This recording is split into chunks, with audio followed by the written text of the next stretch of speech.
Wait, okay, I think there was a tiny hiccup earlier.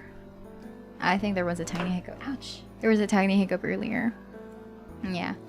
But I think it's fixed now. Yeah. Hello, Cornelia. How are you guys doing today? Yeah, hello. Okay, so I actually don't know what I'm gonna be doing today. I know I said world building, but yeah. Alright, so good evening, guys. I hope you guys have already had dinner, because it's like what, 8 o'clock already. Yeah, I haven't had dinner yet. I'm gonna make sure I eat though. I will eat. Hope you're safe. It's very stormy. Really? How is the weather though? Like it seems it was quite windy. It was quite windy where I am at earlier, but I didn't experience any of the rain so far. So that's how things are on my end. So there's that. It's a D&D appointment. Cloudy where I am with a bit of rain. Are you going to be running a game? Yes, I am. I will. And this is why I'm doing this. Good evening, Mary. I hope you had a good day today. Looking forward to chilling while you work on your maps. Actually, yeah, I have like 2 things that I plan on doing today, which is like world building and then actually making maps later. I will be making a map later, maybe 1 or 2, depends on my time. And if I actually take a lot of time, or if I'm fast with it. It's really wet, it's really stormy in our place. Please do take care, guys, though. Please do take care, because like I don't know, I have not experienced I've not seen the stormy weather here yet, so there's that. Is this homebrew? It is going to be homebrew when I run the game. Defos homebrew. Bossy Raid, hello, welcome. It's very exciting. I thought that your bard character setup was you getting ready to play in the game. I was going through an example character actually, because I think it was just like something that I wanted to start with when it comes to like D&D, because I know that there are like a lot of people in the community, in my community specifically, that are extremely new to Dungeons and Dragons, and I figured that the best way to like immerse them is probably like start with bare bones character creation. So there is that.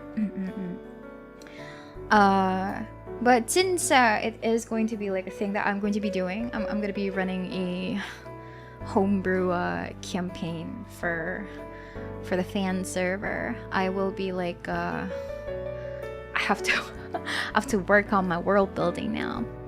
Yeah, all combatant talents are 10k now. Yeah. What's up, fellow nerds? Actually, I've always been confused. Are we nerds or are we geeks? I'm not sure. Like, I don't mean it in a derogatory sense though. But like, yeah. It's very kind of you. They say you learn more when you teach. It applies. If I stop being sick, I'll be running the 30th session of my first campaign. Oh, good luck with that. That's a really long running campaign. We are both. Yeah, that's true. We're both. D&D is math. Math is the only part I don't particularly like about D&D, but it can get really heated.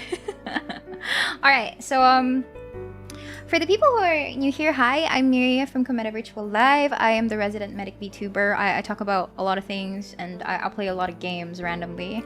But today we're going to be actually like doing 2 things in preparation for a Dungeons and Dragons campaign, which is essentially going to be world building, because I need to figure out what kind of world I'm gonna chuck my players into.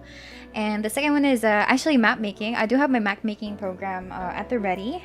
So I guess it's going to be like it's gonna be like an art stream, except like I'm actually gonna not be drawing it. I do have like map assets and stuff, so I'm just gonna be like putting stickers on, painting the terrain, stuff like that. It's not gonna be like actual drawing. It's not gonna be like actual drawing. Yeah. How was my Monday? My Monday has been pretty busy actually. I did go through like a lot of meetings this morning, but yeah. Use a map making program. Yeah, I use Dungeon Draft. I bought the license like 2 years ago when I was still in beta, and now it's like actually a really stable program, and it's been fun, and it's been pretty intuitive. I can actually show you guys how it works later. Math makes it satisfying to calculate that sweet 5d6 fireball. scuff one together MS Paint. I used to like just draw. I used to just draw my maps for D&D with just like pen and paper. And then people will have to make do. Although my life became easier when the DM kit with the tiled map that D&D sells became available, it became easier. Incarnate is also a really good option, especially since it's free as well. I just find that I think the style that I usually vibe with when it comes to like D&D maps is a little, I wouldn't say whimsical, but a little bit leaning towards the I wouldn't say cutesy either, but like kind of like sketched and painted on, something like that. I don't know how to describe it, but yeah. Okay, so yeah, I took some liberties drawing this hello there, and then Amiria with the with the sparkles and going welcome, hehe. But yeah, squiggle some lines on a grid and call it a hill. Yeah. You like the charming hand-drawn, hand-painted style. Yeah, okay, yeah, there we go. That's the definition. That's the description I was looking for. Hand-drawn, hand-painted. It looks like an actual map you'd get in that world. Kinda. AJ Pickett. Wait, actually, I'm not familiar with that name. Okay. Welcome, Miri Traveler. Are you making the world or a continent? I feel like we should start with like the actual world, right? I think a lot of people have like different processes for how they conduct their world building. Okay, so I'll keep the Miria hehe here. I'm gonna make a new layer somewhere here. Okay. I figured that Isekai world building, yeah. It's going to be a simple world because there are going to be like a lot of new players that are going to rush into this world. So I don't want to make it too complicated in terms of like its history, its religion, politics, stuff like that. Sage a Candlekeep, and every DM should check him out. Okay, then I will. I haven't been playing a lot of like the hardcover books though, so there is that. That's probably why I've not been familiar with it. I think it was like the Lost Minds of Fandelver, and then I immediately moved towards Adventurers League, and then I went to Homebrew. Every town has a lake. Yeah. We're gonna start small. Actually, we're gonna start small, I guess. Before branching into the bigger picture. So I guess we can start with like the world as it is. Which do you like more, AL or Homebrew? I have a soft spot for Homebrew D&D games because it's easier to explore things and impact the world in such a way that makes lasting effects compared to Adventurers League, where it's pretty much a one-session thing. And then you always change who you're playing with, right? So what's your favorite monster that you've either made, found online? My favorite monster that I can immediately give out from the monster manual is probably the Nightwalker, because I hate that shit so much. Cornelia, hello, welcome. How many D&D books do I have? I actually have them on, I have the Player's Handbook. I have the Player's Handbook. I have Xanathar's Guide to Everything. I have the Dungeon Master's Guide. I think I have Volo's. I think I have Volo's Guide to Monsters. And yeah, it's not a lot. it's really not a lot. Since the rest of them are like digital because of like D&D Beyond. Nightwalkers are fun though. I had a bad experience with them, encountering them firsthand. For the people who are not familiar with D&D, Nightwalkers are like these really tall creatures. Creatures that can kill you in an instant if you're not prepared. I guess it's the easiest way to describe it. How long have I been playing D&D? I've been playing since like what? 2019? 2019, yeah. Okay. So we start with the world, right? World building. Oh, my color is a bit weird. World building. Right? And then I think I have a guide for world building. It's kind of like Slenderman, actually, yeah. The way that he looks like is kind of like that, right? He's also like really scarily powerful if you're not prepared. Like if you stay near him, a lot of negative effects happen to your character. Yeah. But black is night. Yeah. Exactly. Alright, so with world building, I think we need an idea with the name. We need a name for the world. And I think that's like the hardest part about D&D, like coming up with names. Like, I have experienced so many times that I've lost track and I can't really give out names for my players because I just can't imagine a name. Alright, so we do have a name for the world. The next thing we do is like a description. A description for the world. Just steal from Tolkien. I still want to have like some semblance of a personal touch to it, so there's that. And then we can probably focus on a specific area. Small town or a village. Small town or a village. Oh, how do you write village? Village, there we go. What sort of idea or theme are you going for? It's probably going to be high fantasy. I've made Stranger Worlds before, but name the world Mira because you're my world. No. No. Like I've made Stranger Worlds before, but because this is going to be a beginner world, like there will be beginners playing on it, I don't want to make it like a little bit too complicated, right? So it's going to be a standard high fantasy, high magic, easy access magic world where you know, it's easier. Small town or a hamlet. Yeah. How about a D&D without the dragon? Technically, dragons aren't the only thing that, you know, they talk about in D&D. Also, Multi-Jellybones, thank you so much for being a member for 4 months. Happy Monday, Miria. A high fantasy creature makes you dream to be part of their world. I really like fey creatures though, so maybe somewhere there.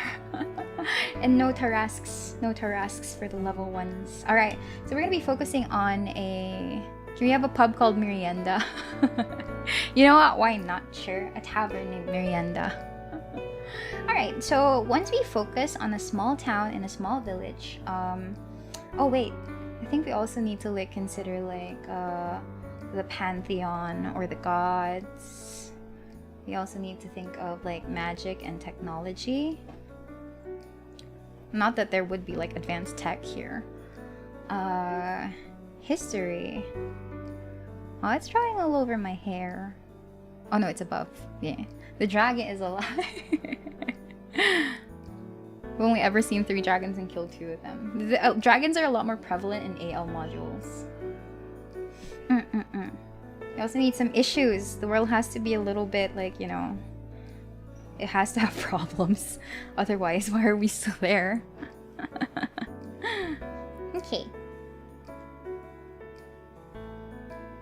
Okay, would focus towns be considered main hubs, like how in your Automata it's the resistance base? I guess so, yeah.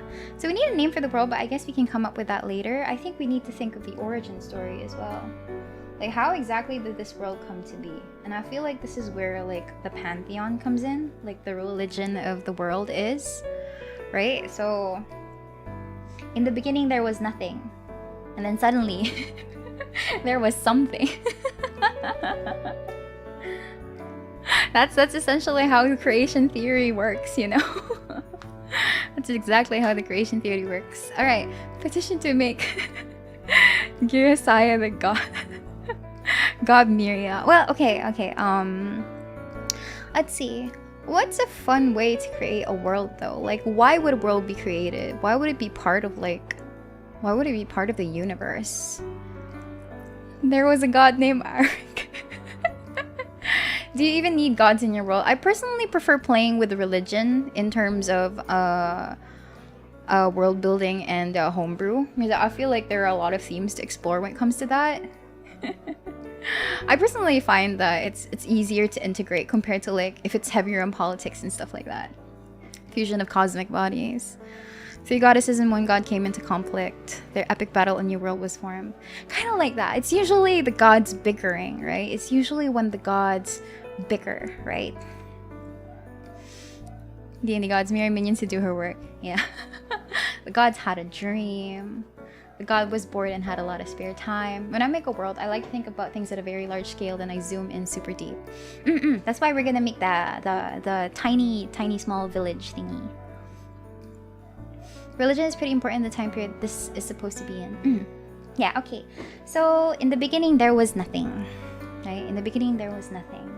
And suddenly a spark formed right in the middle of the universe. Where and before I bring in eldritch horrors. And before I bring in eldritch horrors into the world. And that's how it started. Alright, let's see. We can go full celestial beings, cosmic entities that are equivalent to causality. What about a world abandoned by gods unknown to its people, and what people think are gods is just their leftover essence? Eldritch horrors sound great. But honestly, it's harder to like I think I see a pattern with the way that you guys are recommending stuff. Pretty typical trope is of course from the movie Prometheus, where there are engineers. There's also a concept where the world is born as a source of organs for the mother world like Fandred. God is already an eldritch horror in some eyes. What a comet passed by the earth. It produced a wave of power. The Church of Geros. Do you need to watch this stream to on the off chance to get selected? Oh, I think there's just going to be a Google Forms, and the staff and the staff panel is going to decide who gets it, right? But this is going to be the world that you guys are going to be walking in. So if you want to like listen in on it, feel free. It's not really spoilers or whatever, right? Yeah, it's not really spoilers or whatever. All right. In the beginning, there was nothing. No sound, no light, only a void in the middle of this so-called universe. God, I'll probably feel like if I look back at this handwriting, I won't remember a single damn thing. I imagine though that watching this would give you a better idea for how the world will be. What about breaking the fourth wall and the DM is the god and the player cleric worships him? I feel like it's classic. Two shapeless entities, but then the redacted nation attack. I can see the medic in your handwriting. I'm sorry. I tend to speak really fast, and if I try to like transcribe my notes, it tends to turn into chicken scratch at some point, right? No, I didn't change my layers. Yeah, in the beginning there was nothing, no sound, no light, only a void in the middle of this so-called universe. Why not just type it? I already prepared my drawing tablet, so like, I mean to be fair, I think we can't do that. Why am I making my life difficult? Didn't you develop a shorthand of your writing similar to how? Yeah, I do. There is a shorthand, but I don't wanna make it look too complicated. So there's that. It's still readable. Okay, cool. Yeah, let's not make my life okay. But like my table right now this is my table, right? This is my monitor, this is my phone, and this is where my drawing tablet is. And then I have a tiny table here where my keyboard is. So if I do type, like this is my nose for directional reference, right? So like I'm already facing that way. But if I look here, it means I'm facing away from my monitor just so that I can type. So there's a reason why I'm using my drawing tablet here. Female goddesses. Prismatic world of light and color. Ooh, I have a creation story where there was one god. I always thought D&D would have like a final boss. Oh, there are a lot of D&D final bosses out there. Why is there a nose? It's for directional placement, okay? It's for directional placement.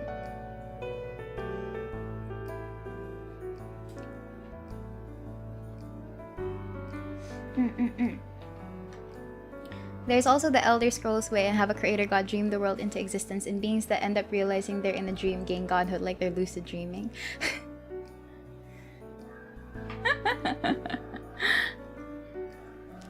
Guys, please, no, there are a lot of new people. Don't teach them about the nose. Don't teach them about the nose, please. Alright, so let me try writing something. Let me try writing something. I feel like I should erase this specific part here. I should erase this specific part over here. And kind of move everything upwards so I have more space to write.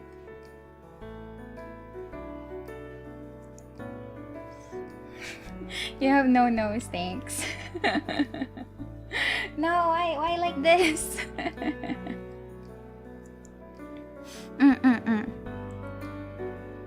Alright, let me go back to dark colors. Teach them about the nose. There's nothing to teach them about. I said don't teach them about the nose. Don't teach them about the nose, right? Alright.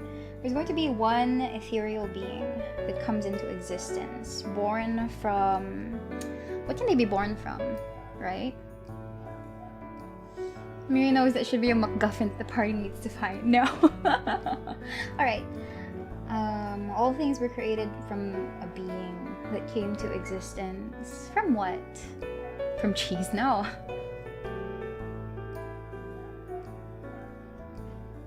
Singular entity began forming through the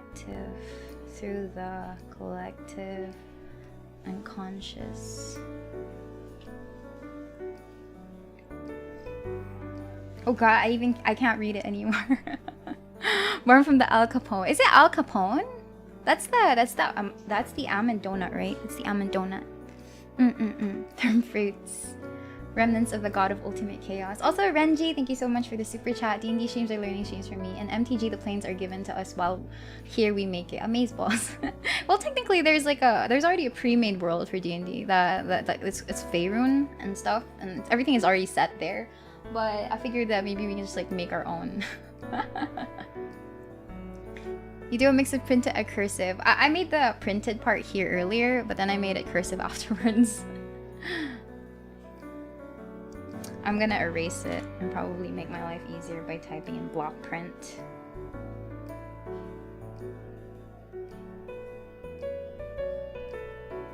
Singular entity born from the deepest recesses of the void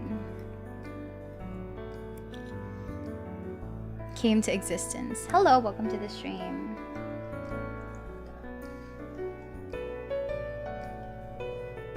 I like the idea of the world being remnants of some kind of visitor from someplace outside of our understanding. What about it being born of the boredness of a non-existent universe?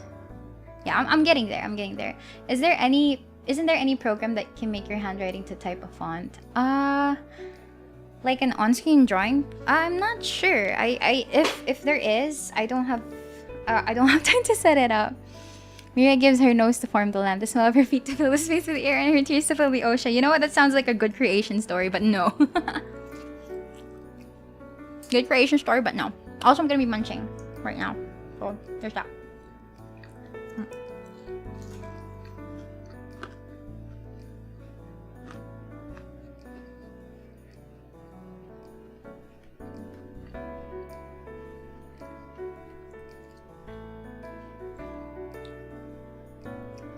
This lonely being began traversing the depths.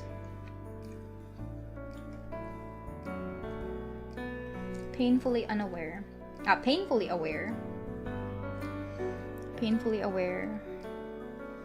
of it being the only creature in existence.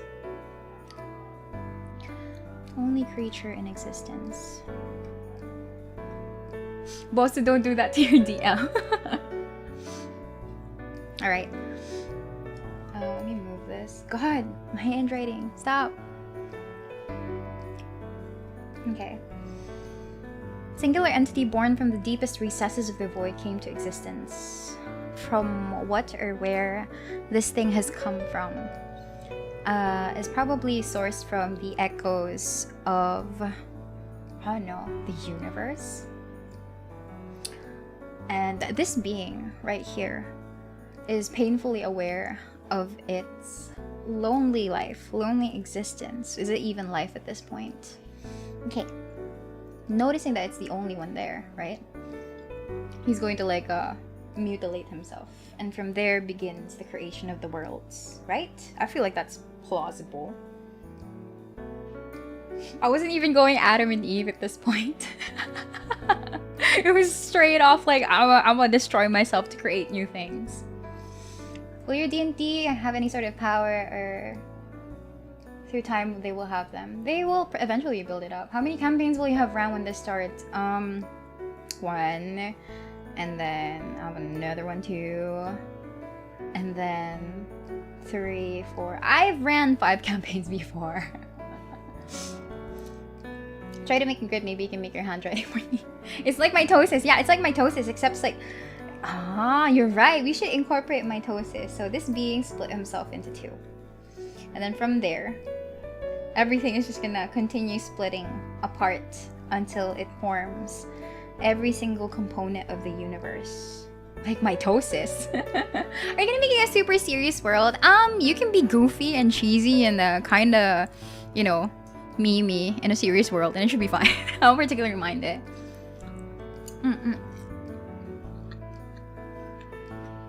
Nah. You don't have to like make a serious character if you want. You can probably make a joke character and you're gonna love him like so much because you've gotten attached to your joke character.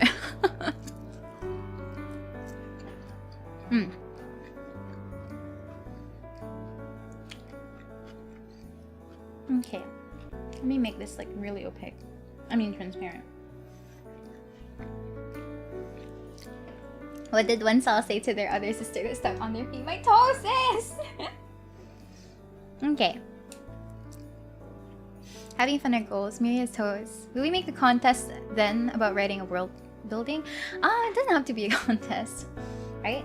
So because they're lonely, they split themselves into so many different parts.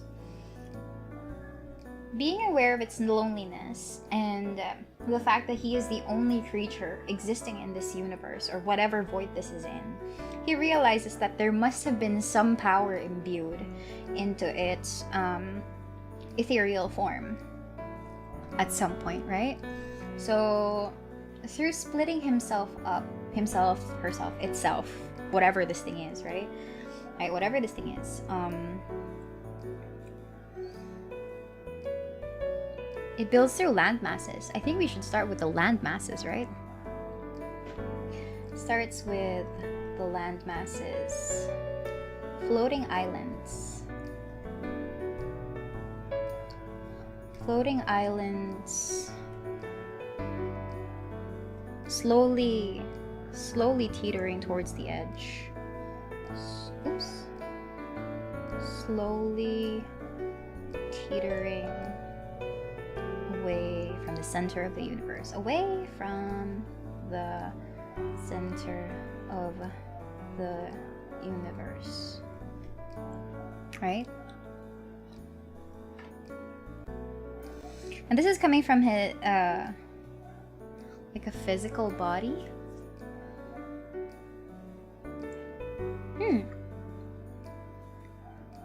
Yeah, okay. I should probably figure out like what kind of body parts he's gonna sacrifice to get the land like going.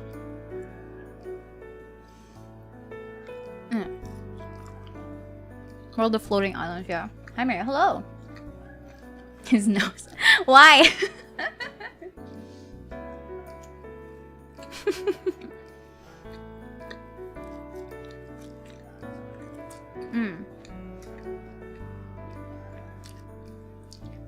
I figure it could be like probably the arms. Probably the arms. I like Bostu's idea though, that the tears of the god could slowly become like maybe we can make this little like the limbs, and then the tears of the god could be the water that sustains life. Tears sustain life. Yeah, that was actually an idea I really like. Is this world flat? They're floating islands.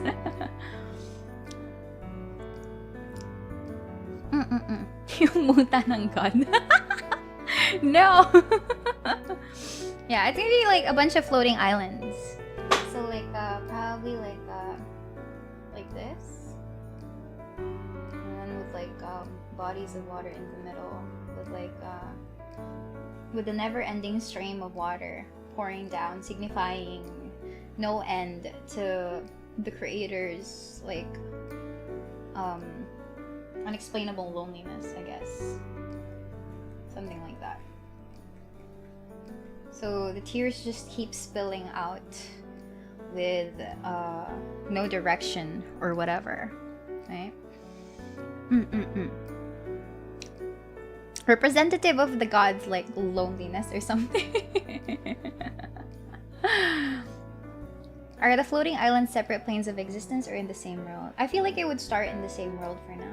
Like the planes will probably exist from his other body parts, or what about the head though? What can be made out of that? Like tears in the rain. I feel like the head of the creator god can probably be like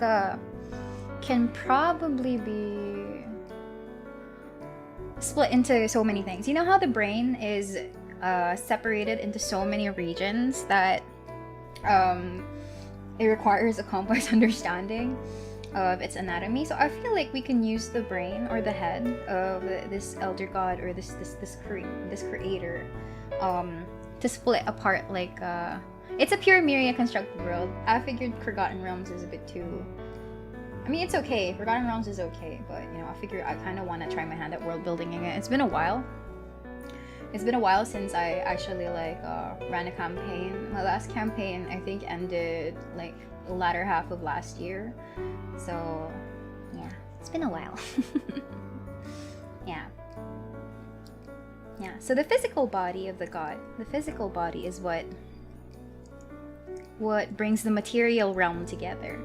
So for people who are new for the new to D&D, the material realm is essentially like the things that you guys see right now, which is like the physical world, you know.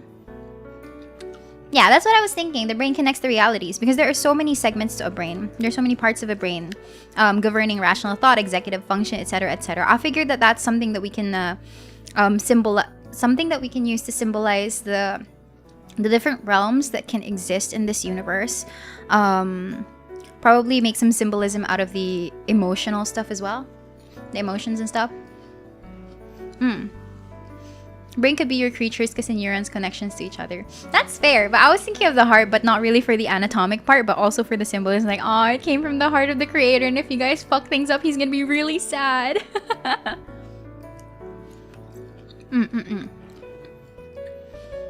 That's what I was thinking.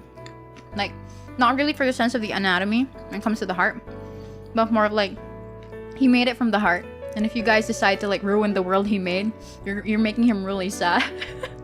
You're gonna make him really, really sad. The real monsters were inside the head all along. I don't know if I can handle super cool philosophy things though, especially if like they become hive mind.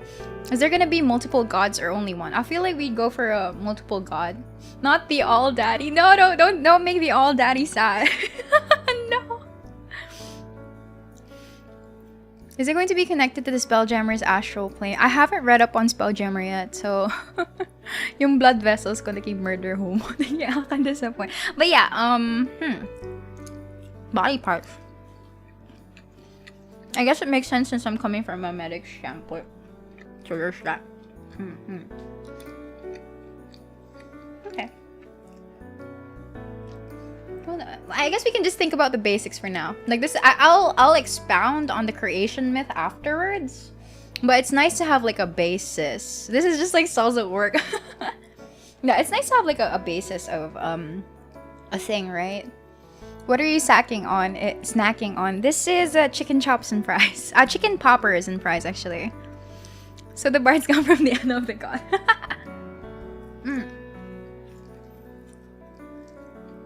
Yeah, chicken poppers and fries.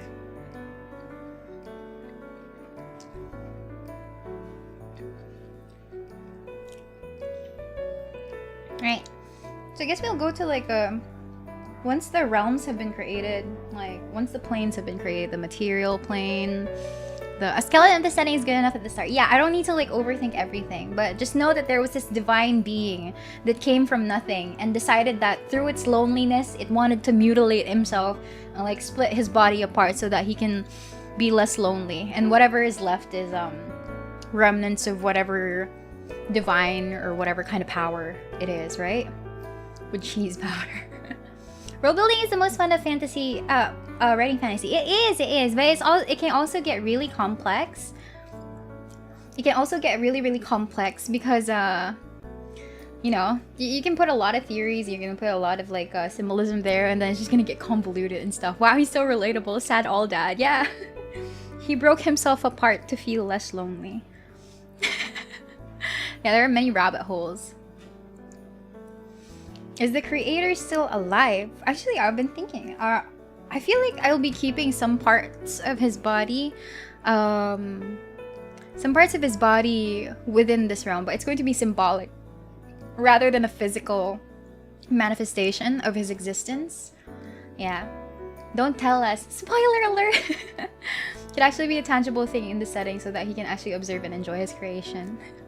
But do you think that a god will be able to enjoy it if he knows that they won't come to the same level as him, you know? You gotta make really small bits of all daddy be like magic item.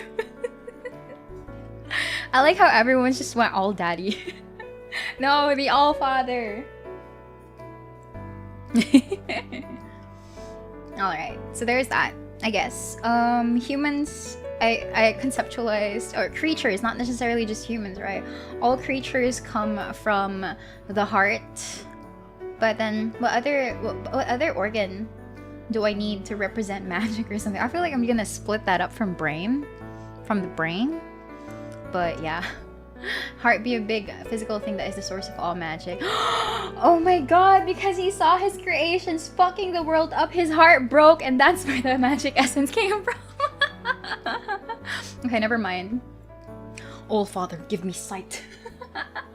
Isis, sun and moon, the ever watchful. Oh, that's actually a really romantic way to put night and day though. Oh, that's cute.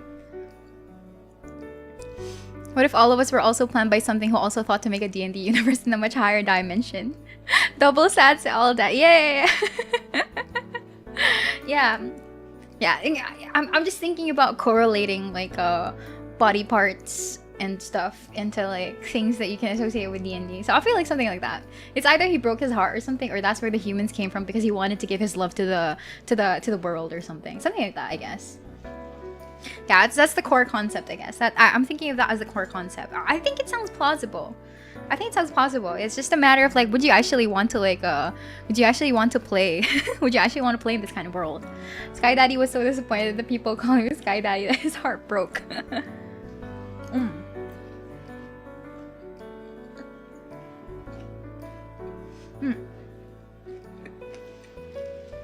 All that he was saying in the end while cutting himself up. Are you gonna have all the standard races and classes? I plan to, just so that people have like variety. I don't particularly have problems I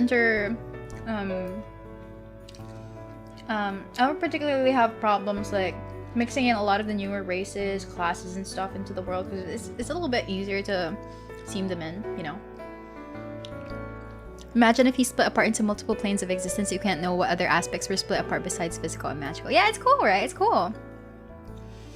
When you give your heart to a crush and then she rejects it and your heart becomes the source of all magic. Relatable. So the main bad guy is also going to be part of the original god. We'll see. But we kind of got the origin story kind of like I didn't even write these concepts anymore. I feel like I'll just rewatch the VOD so I can remember these things. Yeah, I'm probably just gonna rewatch it. Yeah, it kind of makes sense. I feel like it makes sense. Please tell me it makes sense. But I like it though. I like the idea. There are like so many body parts we can play with. That sounds weird. Oh, but there are so many body parts that we can probably provide symbolism for in terms of world building. So yeah, the chat hive mind is good at world building, it seems. Yeah, it's a very nice core concept. I like the ideas that you guys were pitching in as well. So there's that. No. Imagine the main villain having no. Yeah, freezing. All right. So, what did I say I was gonna do, right? Okay, let's go back to what we need to like. So we already established the religion or the creation myth, right? We've already like made a creation myth. So what we need to think about now is where did magic came from the let's call him the All-Father for now. I'll think of a cooler name for him eventually. I'll think of a cooler name for him. But after that, what would All Daddy's hair turn into? Does he even have hair? What if he's bald? Why are we thinking about him in the likeness of a human though? Maybe he's like represented by other creatures or something. I don't know.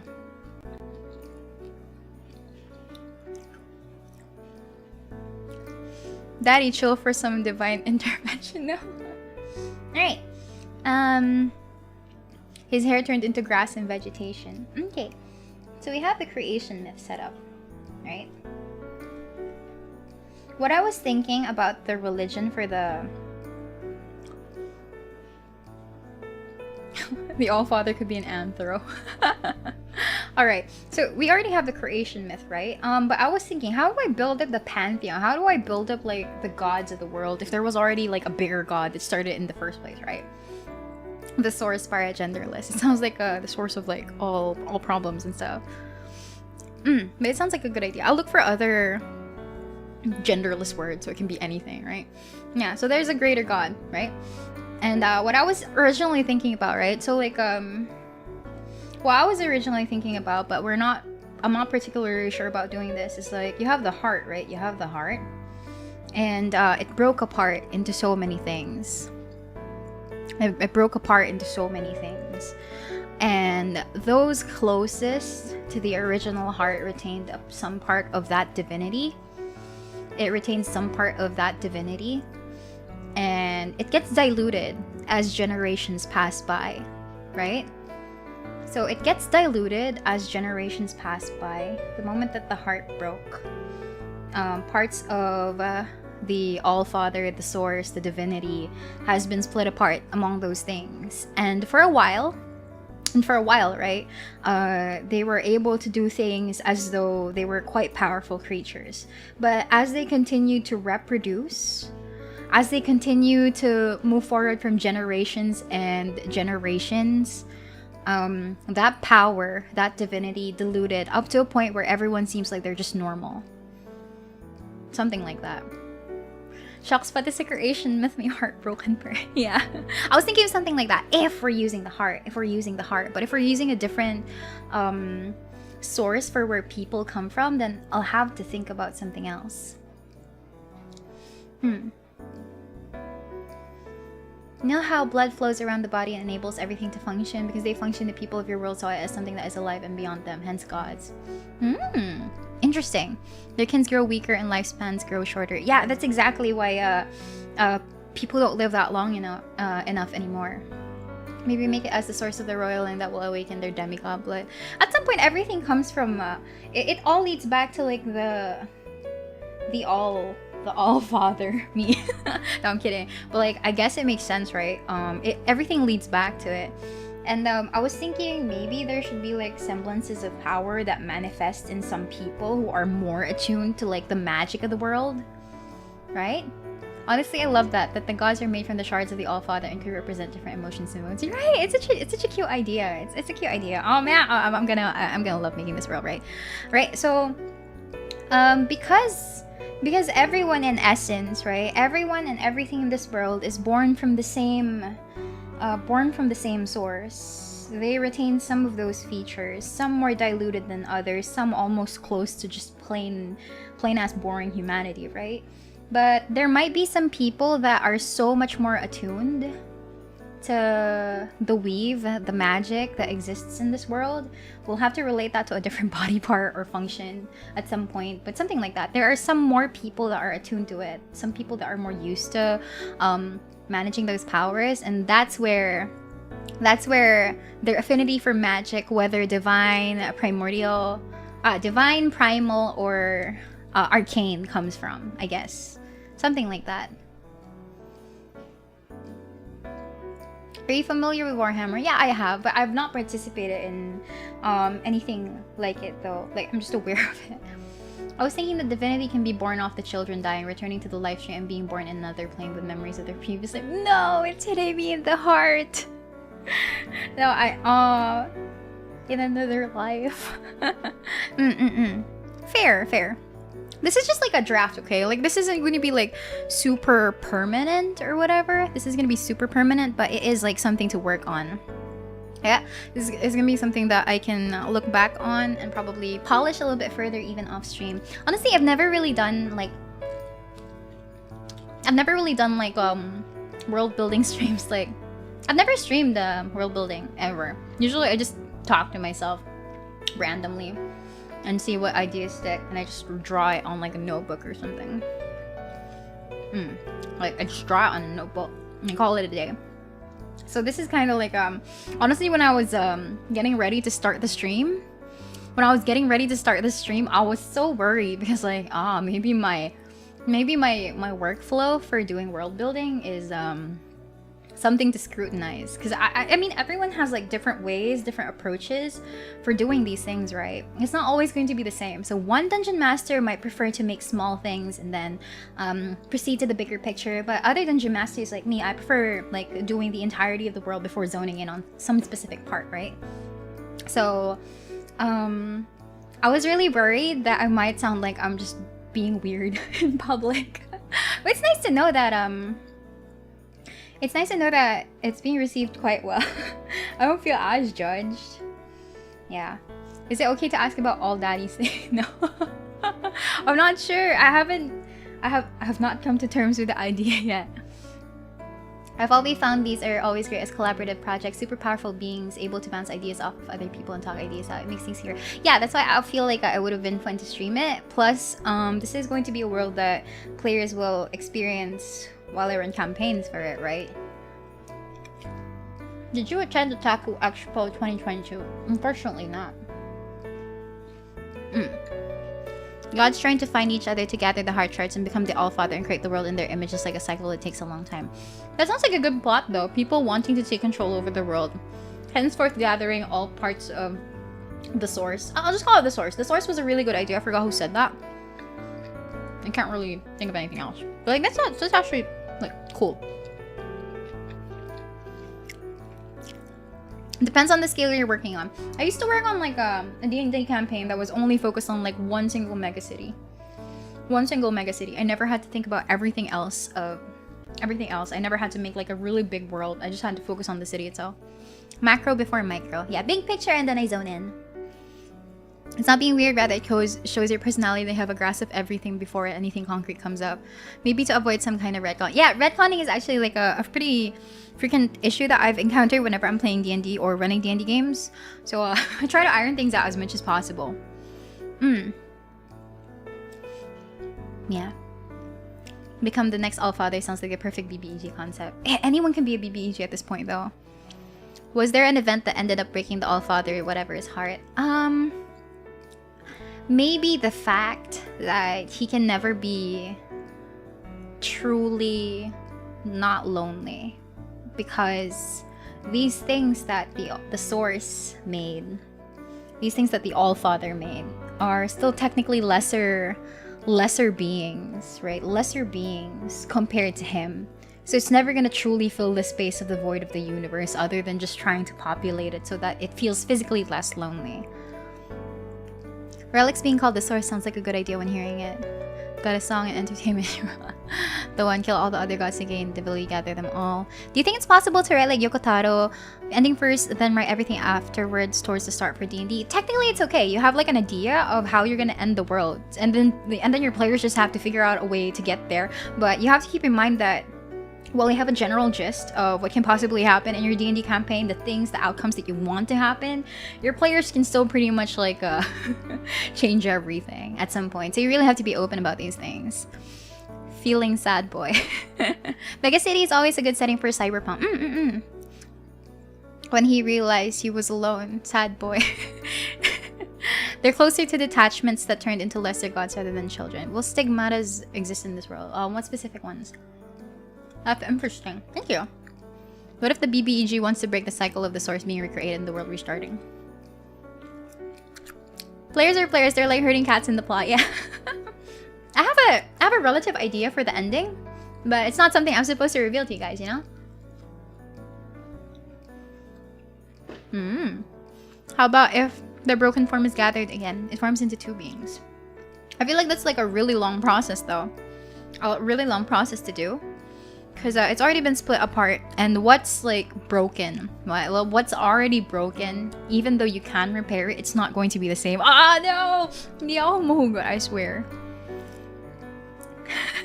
Even if you repair it, it still shows the signs of being broken. It'll never be the same.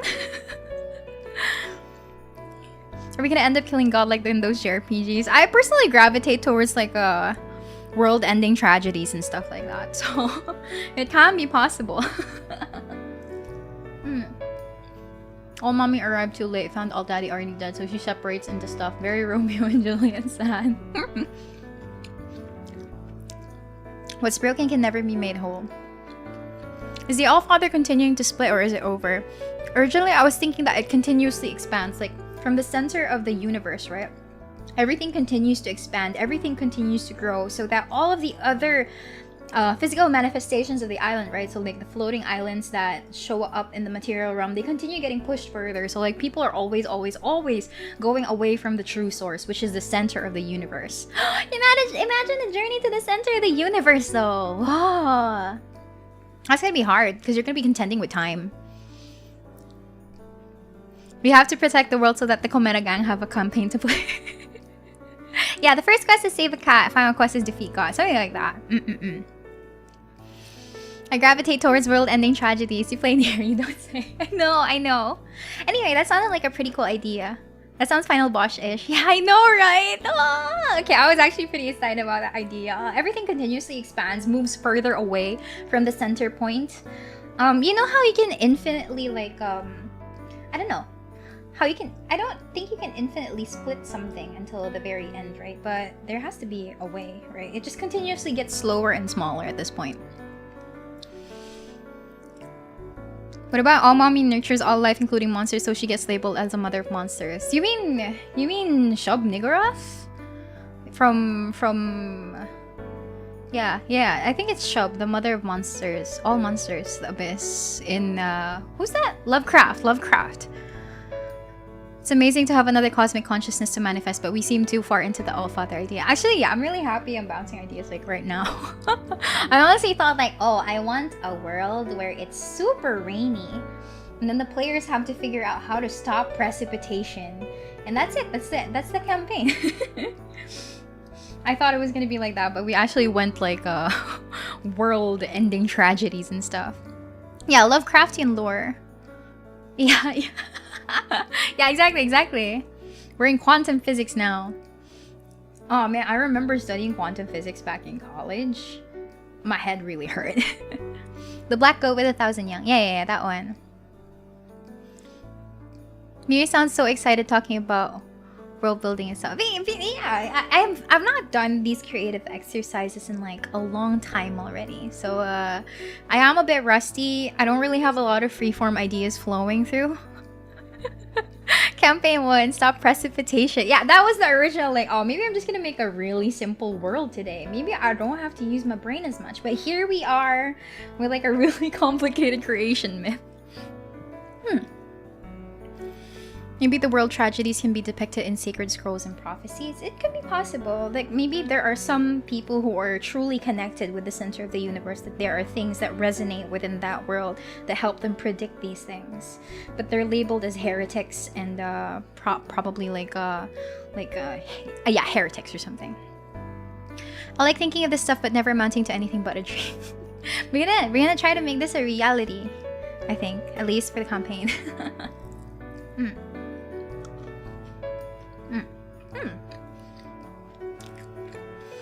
I'm going to make a simple campaign. 3 hours and 200 pages of the World Bible. Oh no, I did it again. Anyway, I think that's progress. There would be some level of gods that represent like aspects of the world, but I guess we're not gonna be thinking about the pantheon for now. Just know that it's gonna be a multi or a polytheistic world. What if no deity pantheon, but the various religions just worship different aspects of the source, thereby splitting it even further? That makes sense. I'll have to think about it. It's either going to be like a monotheistic world where they revere the source of it all, or a polytheistic one where the closest beings to the center of the universe are considered divine beings or something. The world is like parallel lines, never meet, even though the spaces get smaller and smaller between them. Oh no, the math hugots. Great progress. Thank you. Perhaps there are relics that are essentially parts of the brain of the creator that reveal certain world lore. Exciting. I have a part where the father last brain cell of all daddy took form as a prophet, but no one ever listens to him. He's gonna be the court jester. It would be funny if the heroes, in their attempt to solve a specific problem like endless precipitation, misses the bigger picture and causes an even bigger disaster. Is it sci-fi fantasy? No, it's gonna be high fantasy. It's gonna be high fantasy because I'm personally not good with sci-fi. I'm personally not good with sci-fi.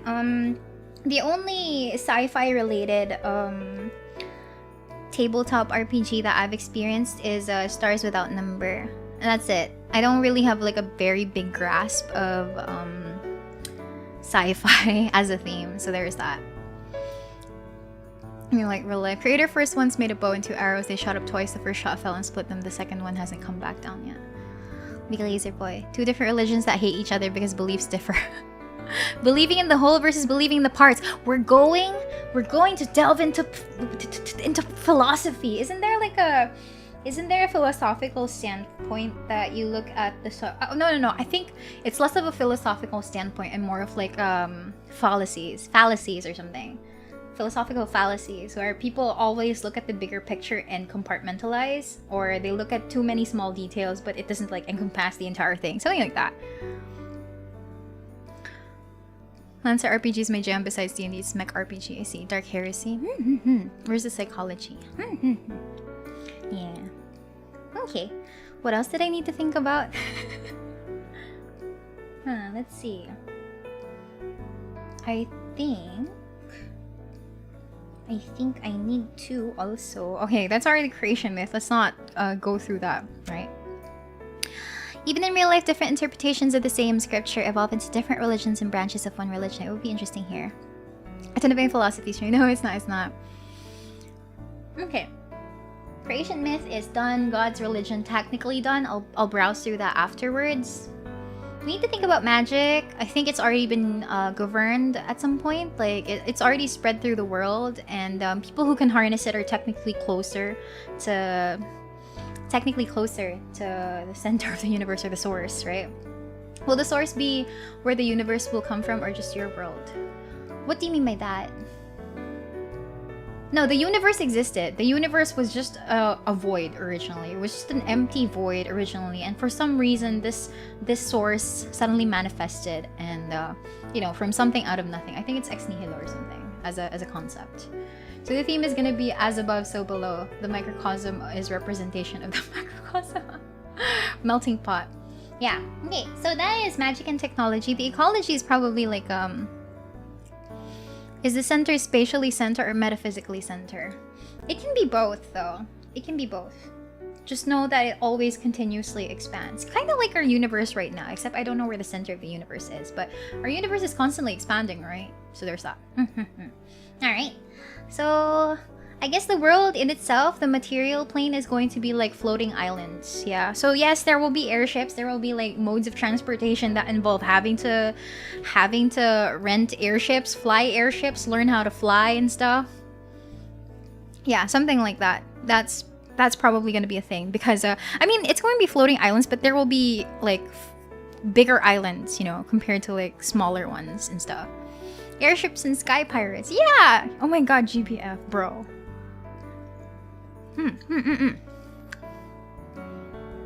Floating over a giant boy. Kinda. Okay. I don't know where warmth would exist though. Maybe we can just have a variety of weathers and temperatures and stuff. Oh, this means I need to make I need to make airship maps. Damn it.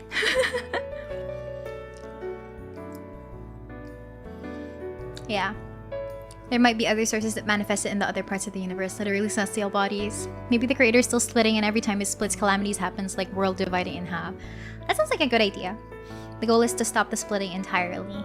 It becomes a masochistic process at some point that he can't really stop anymore because it's what he's gotten used to doing, and now the heroes have to stop it.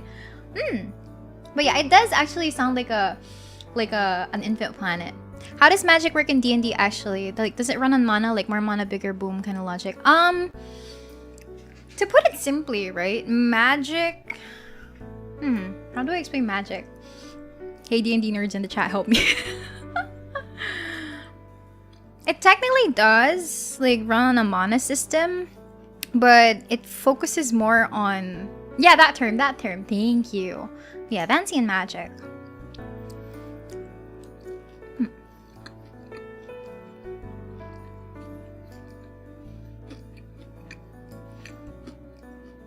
Sorry, I'm munching while chat explains for me. Thank you so much. I love you, chat.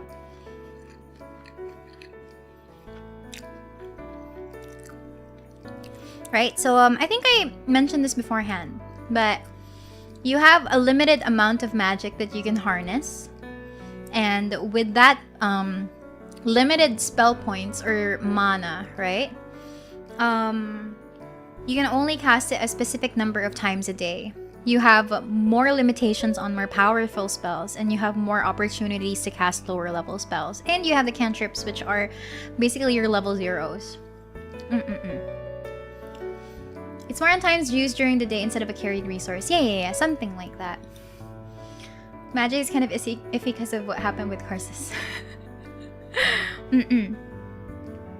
Mechanically speaking, it's fancy and magic, but in terms of the lore, it's different per world. But the easiest is that you just have a limited number of spells per day. There are some DMs that prefer to make their world gritty realism, so spells usually take a week to recover, but then there are some that follows the regular one, which is like after a long rest or after one sleep. So to say, you can only use the spell 3 times a day. Not really. You can use the spells at least 3 times a day. Also, my phone died. Oh my god, give me a sec. Wow, where's my charger? I totally forgot about this. It was running on fumes. Wait. Yeah, that was just an example. Yeah. So you basically have like just a limited amount of times that you can cast any kind of spell. But it depends on how powerful it is. So yeah, spells are limited. Per day. Per day.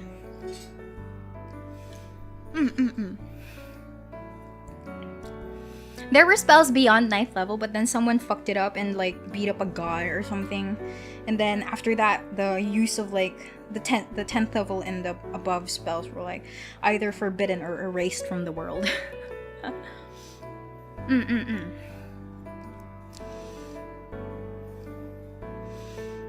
Megumin, yeah, I guess you can use that as a reference point at some point, yeah. Maybe the current gods collect the pieces to stop the world from falling apart, but they can't stop the split completely, so natural disasters happen when this part splits off. Cute! Okay, I'm really appreciating that you guys like the idea.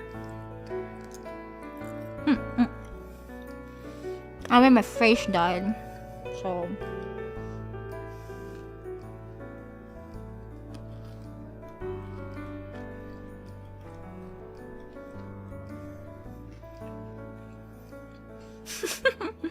Natural disasters. Cute. I mean, the concept is cute. The splitting apart concept is cute, not the natural disasters. No.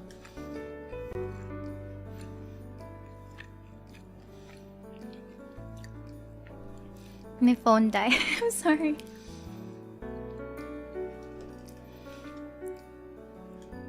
This world building makes me want to draw all daddy.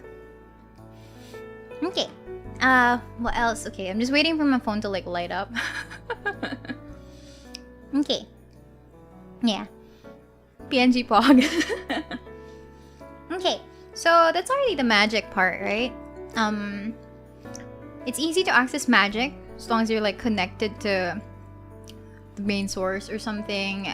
In general, magic is accepted in this world, right? Magic is accepted in this world as a utility, but they are also aware of the consequences of using magic and the harm that it can bring. But in general, it's not particularly frowned upon unless it's like for specific floating cities or something. Maybe there would be some certain factions in the world. There would be some certain factions in this universe that might accept magic, might look down on it, but in general, I think it's feasible that you can go to a different place and they're probably not gonna like look down on you. But there will be the existence of other factions, right? Yeah. Anti-magic islands. Maybe it looks like the chat said something really dumb. No. No. I think my phone turned on now. Okay, let me see if this is gonna work. I hope this is gonna work. Will genetics play a role in magic capabilities or the kind of a magic that a person can use? Technically, when you think about genetics, it's more of like, it's more relevant to sorcerers, right? I can move again. Yay. I can move again. There we go. Yeah, my phone's alive again. How about using magic affects the stability of this world bit by bit? Maybe because this is the blood of the god, blood of the gods or something, or some specific body part of the god, or like function or whatever structure. Using magic like destabilizes. Huh? If we destabilize the center of the universe, wouldn't that mean that the world is constantly heading towards destruction? Tragic. I love it. If it consistently and continuously destabilizes the entire universe and the world is at risk of falling apart, is that something we're going to be happy with? Because personally, I would be happy about the world ending and dying. But of course, I'm not sure if like... I'm not sure if that's like something... people... yeah, collapsing universe, something like that. The end goal is to become God's therapist. Some floating islands are full of ancient residents that have gone through major disasters that condemn magic because of some memory exists that caused disaster. That's fair. That's an idea. That's something your players will have to deal with. Yeah, it's not gonna be my problem. It's gonna be the players' problem. Screw you guys. I'll keep using magic. Our universe is also slowly collapsing, bro. No, the reality of things. Introduce a way for the world to reset. Become as gods.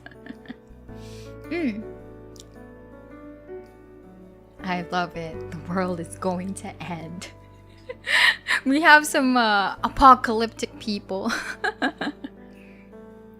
Because after the first campaign, boss and the other commander girls wouldn't have a world to live on. Well, to be fair, it's not going to encompass like an entire millennia before the world ends. It's probably going to be a long-term process.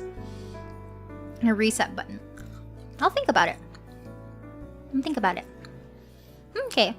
Let me see my notes. I have notes on my phone.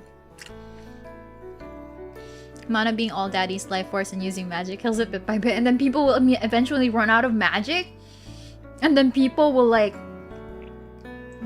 lose magic altogether, and then people who are more attuned to the weave or more attuned to the magic kind of gets to like monopolize it, and people are gonna be so angry at them. No! Why are we setting things up for tragedy? I mean, it's cool and all, but you know. It's cool and all, but... Miria, I want to make a newbie-friendly world. Also, Miria, the world is literally drifting into destruction. The weave! We have it. We... There. There will be a noble system because of that also. At what point of the universe are we gonna start, though? Transmutation power changing the nature of the source, evocation power by the expansion. Oh, thank you for incorporating the schools of magic, though. World building brings out the nihilistic part of me, technically same. What about tragedy? Can we just find ghosts or something? Ancient kingdoms from an era where magic was stronger. I was thinking, right? Humor me for a bit, right? So the All Father, the source started splitting himself apart, right? So in essence, because the world is continuously expanding, because the worlds are continuously expanding, there's always going to be newer islands, newer realms that are being created that is closer to the center of the universe. So like the more powerful aspects of the universe is actually on the farthest reaches, and it gets further away from you every single time that the source splits up, something like that. So like if you wanted to reach like great power, you have to reach the ends of the world. Okay, I'm good. I'm gonna I'm never gonna have creative juices ever again. It's gone. It is gone.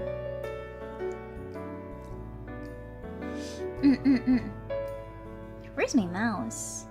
Oh, that's good. Miri, what are we gonna do about the Uber Daddy's knowledge and emotions? It's probably gonna convert the rest of the world.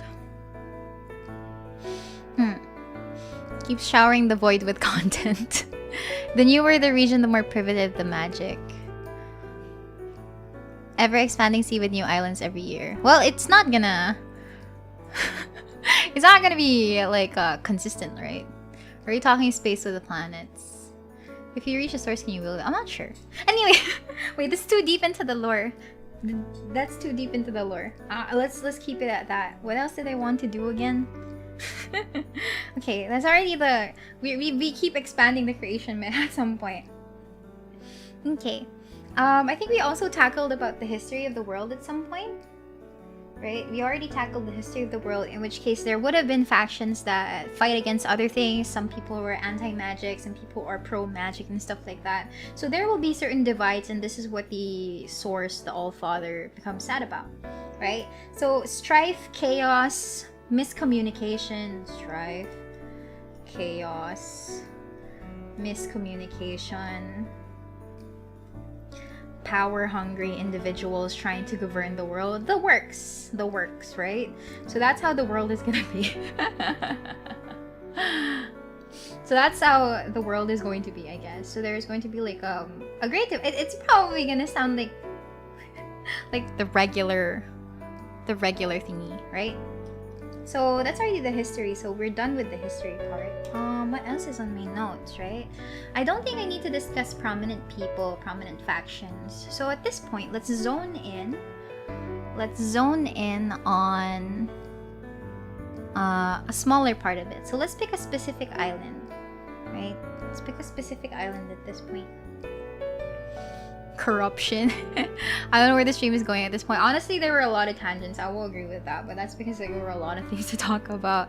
Creation myth and whiplash into small mortal factions. That's just how world building... Yeah, world building isn't necessarily a streamlined process, although I think that there would be some other people that have it like more organized compared to me.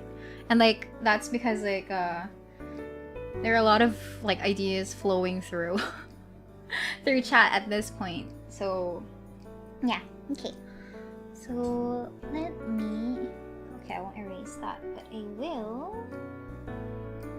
move this away. Okay, and then I will delete this, make a new one, paste it there. I'll probably put it at the top of the screen, somewhere around here. I am not gonna come up with the pantheon at this point though, because I feel like it's gonna be like too complicated to tackle in one stream.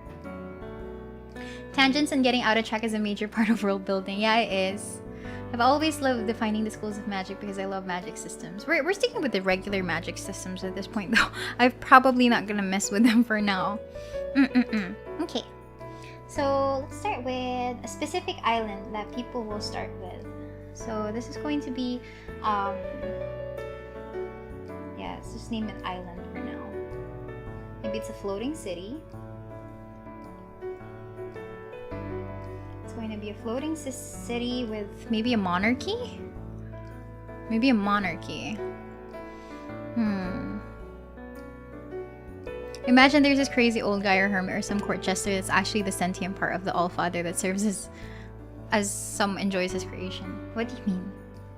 Oh, like a jester becomes part of like the actual All-Father? Okay. So we have a floating city. Maybe like population of what's a big number? What's a big number that we can have for like a big city? 100,000? 300,000? Maybe 100 city population.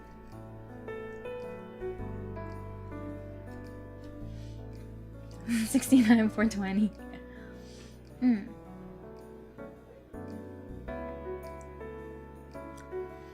For world building, do you build a sequence of events that cause history to play out, or do you do the current state of the words and work your way backwards? Well, it's gonna involve a lot of off-stream time. Like, this isn't gonna happen in one go. But personally, I go in chronological order naturally. Like, I always start with a specific existing historical point, and then I move after that, and then I just build up until the current part where I want to stop, and that's where I'm gonna dunk the players in, right? But I can't really do it right now because that's gonna be a lot of things to like think about. 350k should be fine for massive floating city. Massive floating city. Can you give me an example of a country? Oh, well, it probably isn't a country, but can you give me an example of a city that's like that has like 300k people? Is that available in the Philippines? Do we have like a city that only has a population of 300k?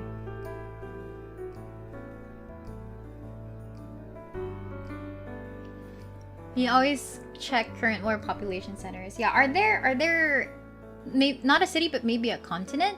No, I feel like an entire continent would have like millions of people. I feel like an entire continent would have millions of people. Our city has less than that. Okay, maybe a region in the Philippines? Medieval Venice had 100k. Then this is a bit too big if you ask me. Maybe 300k people is a bit too big.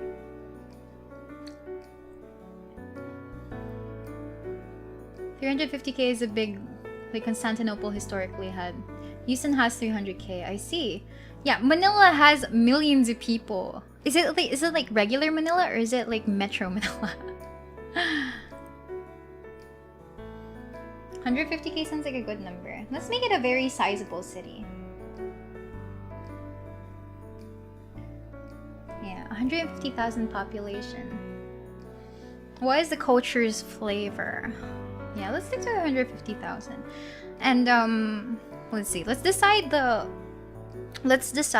on the ruling faction, not faction, like is it going to be a monarchy? Do we have like a royal family that's seated here? I feel like I kind of want to play with the idea that the more powerful the people are the more like powerful magic users, and they're the ones that are like seated at the top of the seat of power. Yeah, Guam has around 170k. I see. Yeah, the ruling class. I thought you wanted to be religions. I don't know. This is like world building the world, and the religion is separate from that. The main concept is going to be religion, but at some point, your place technically does need to have like a governing body. Royalty that are all sorcerers' bloodlines could be fun. Yeah, I was thinking about that, right? Those people that are closer to the sources of magic. Yeah, those people closer to the source of magic is probably going to be the more powerful ones, whether societal versus whether bloodlines. You could do a parliament-esque magic and where non-magic people are also represented. Nah, who wants some No. We need conflict to happen though. So what's a primary source of conflict that could happen if the ruling class is that of like those who are more powerful? Then obviously there's going to be some level of oppression there because like the magic users can probably dunk on the non-magic users or whatever.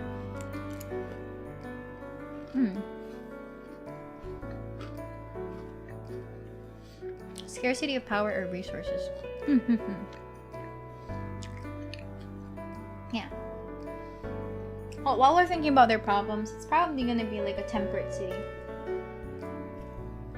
Temperate climate.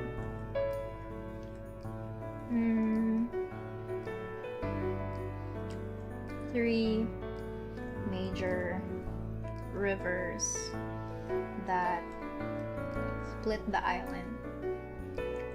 Let's split the island. And then maybe it's going to emulate how those without magic do not have access to basic needs. Land territory.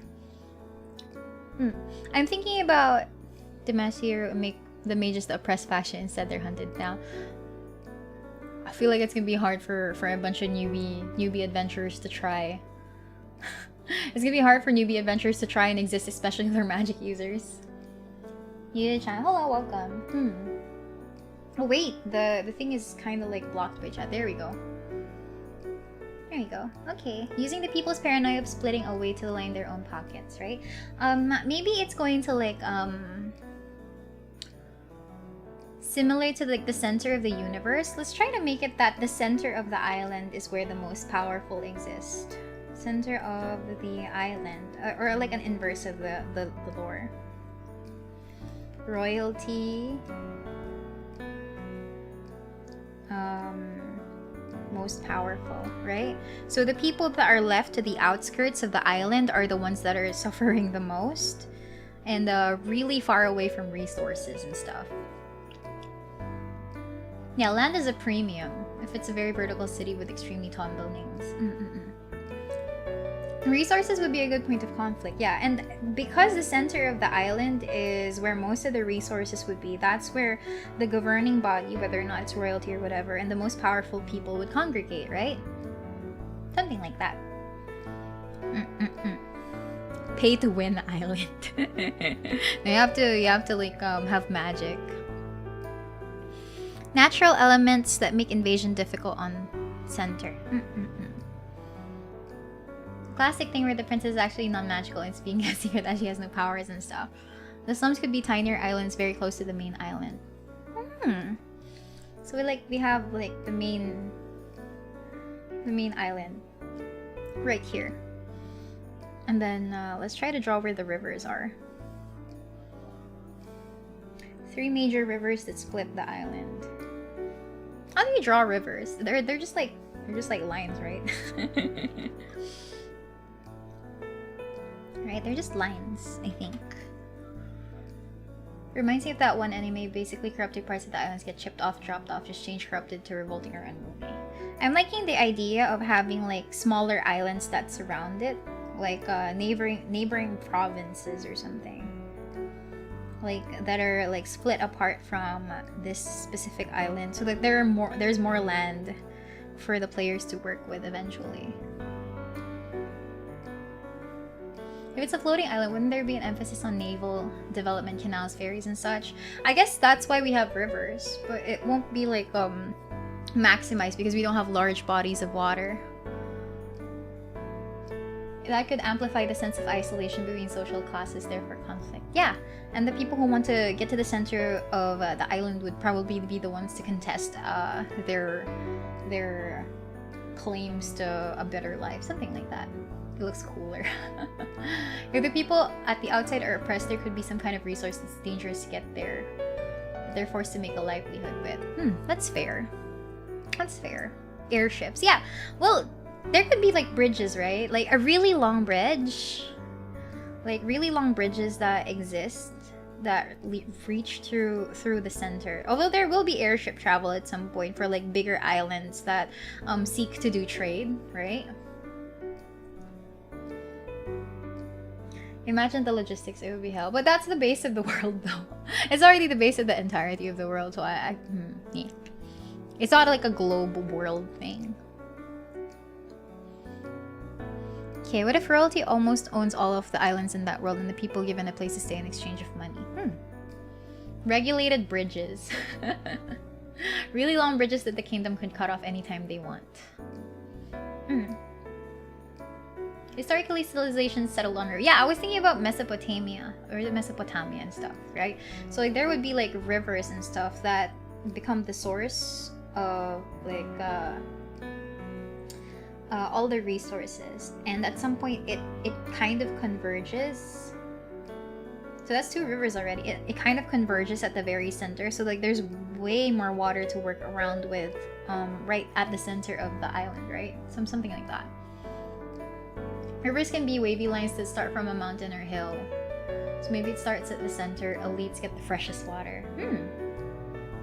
Yeah, because the water would flow down. The water would flow down eventually, right? Wouldn't it be more fun if the tiny islands are tethered to the main island? That's fair.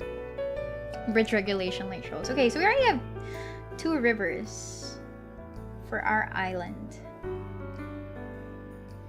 We have 2 rivers. The royalties know which part of the island will split and purposely make the lower class live in the area.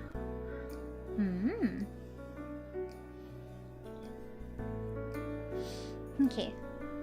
Yeah, so this is what the world looks like, or at least this part of the world where people will walk in will deal with. What if there were undiscovered entrances to underground areas beneath the main island, or the main island's secret escape routes? Where will they escape to, though? A central mountain where the rivers could come from is cool. It also gives the royalty a defensive advantage. Fair. The river flows down to all ties. I was thinking that maybe like there would be like mountain ranges at some point. Oops, mountain ranges at some point. I'll have to think of where to put the 3rd river though. I'm having nostalgia from MTG stories. In the deepest creases of the river, there are always secret passages to the palace or something. The mountain can emphasize the authority of the elite too. Thinking about it, couldn't the rich live in the surface and those live on the edges or on the cliffs? Yeah. So like the people who are further away from the center where the resources usually gather is like the people who don't really have access to these resources. I ran out of the words. Like, isn't this the flat earther theories of how the world works? Oh no, the players are flat earthers. The players' PCs are gonna be flat earthers. I'm assuming that there could probably be like a concentration of the bodies of water towards one side. So maybe this is west, right? West. And this is east. This is north. And this is south, right? So maybe there would be more broken up islands here. maybe the islands broke off from the main island because of like land dehydration, or the land was too dry. No, that's a far reach. Mira is a petan earther. No. Yeah. So maybe the river splits to here. And at some point there should be like a central mountain range somewhere here. I'm not sure. Like the mountain range that divides the dry lands from the wetlands or something. This looks like hyperdimension Neptunia main islands. We put the lower classes on the cliffs and have only the way to go up via mines or tunnels, but the known ones are elevators that funnel in resources from the top. Fair. How about making the rivers triangle around the center island, making it the Holy Trinity waters? Yeah. I feel like the western part is probably gonna be like the more problematic part, because this is where the dry lands are. And this is where more resources flow. Resources. Can we have fish people though? Yeah, you can have fish people, but you guys have to figure out a way to like have like water access. Western Badlands. Keep the supplies for the nobles and the lower class rebel. They don't lower the elevator until they submit. That's an idea. Shouldn't the edges be resource rich, since that's where the split or fusing happens? No, the split happens at... Ah, you're right. Oh no! Loopholes!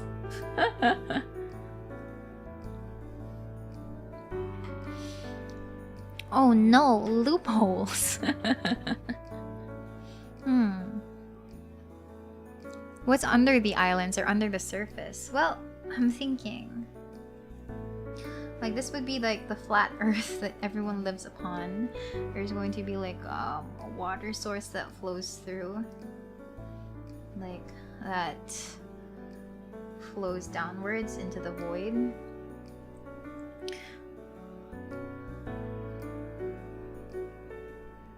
That lives to the void and stuff like that. And essentially there could be like cavernous systems that exist in the underbelly of the island, where the royalty may or may not have like the royalty of that specific island may or may not have had access to, because they would think that the underground doesn't really have a lot of rich resources for them to conquer. or to monopolize. So maybe that's the unexplored part to a majority of the people, like the underground of that island. Like a secret cavernous system that exists underneath.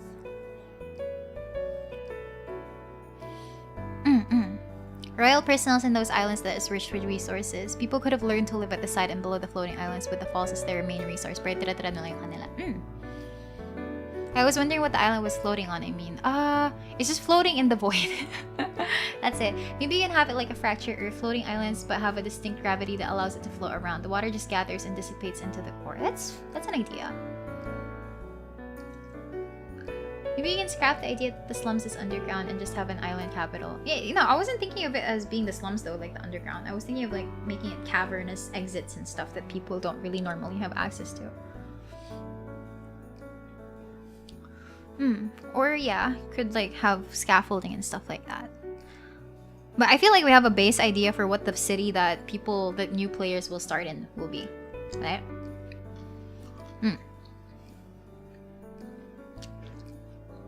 Yeah, so to the players who get chosen, you get to work with a world like this.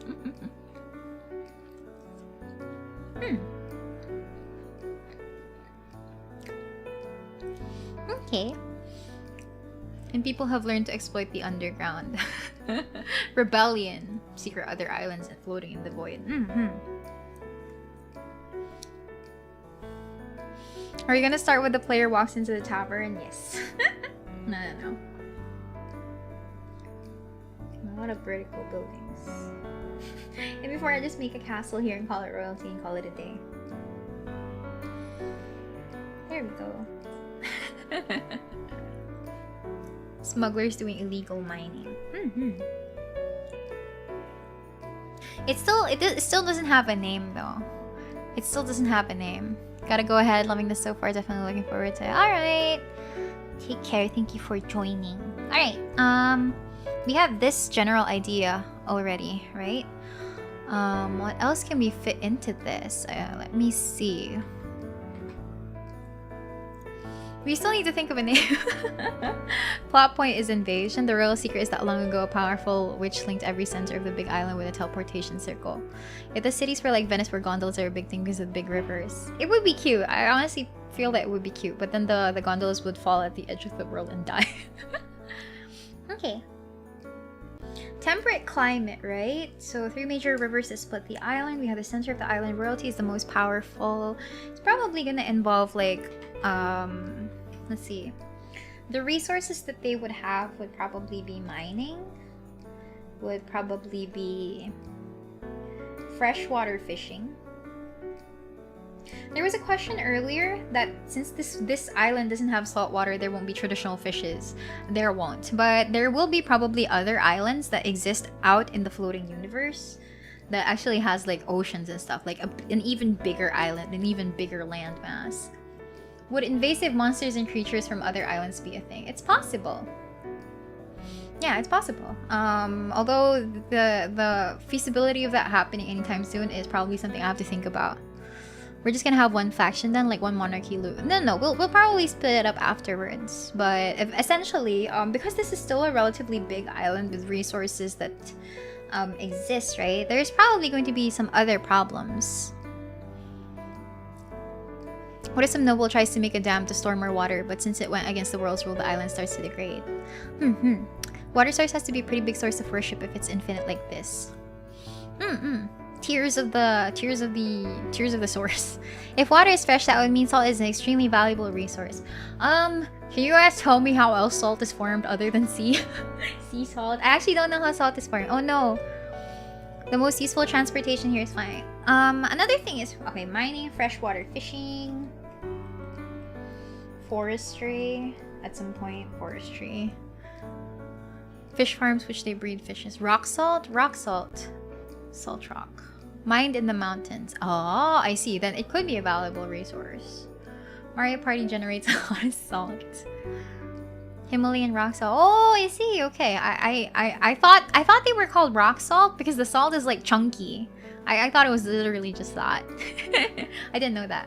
Magic salt. Prestidigitate the salty flavor. But that requires it to have seawater. Well, to be fair, Because airship travel exists, right? Because airship travel exists. Because airship travel exists, there's probably going to be like some level of trade with other neighboring islands, right? Although I think that trade route will probably be really, really vast and expansive, that it's a dangerous thing to do because you're crossing from one major island to a different one that's a different culture altogether. So maybe this specific island, this specific city, right? The salt trade, the specific city probably has ties to other neighboring floating islands, but we're not going to get into that. But there's probably like a neighboring floating island that offers them salt. I give you my salt. Hydration check, thank you. Yeah, but pineapple juice is actually not cold anymore.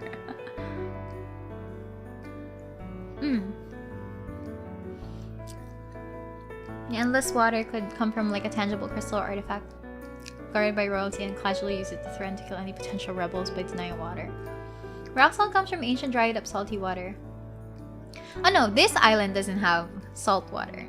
But there will probably be other islands out there that manifested with like a bigger landmass with bigger bodies of water that might include salt water. So it's not an impossible resource to get. It's not an impossible resource to get, but of course it's going to be like it's going to imply that these islands have inter-island trade or something. Yeah, inter-island trade. Mining would be banned because of losing land masses.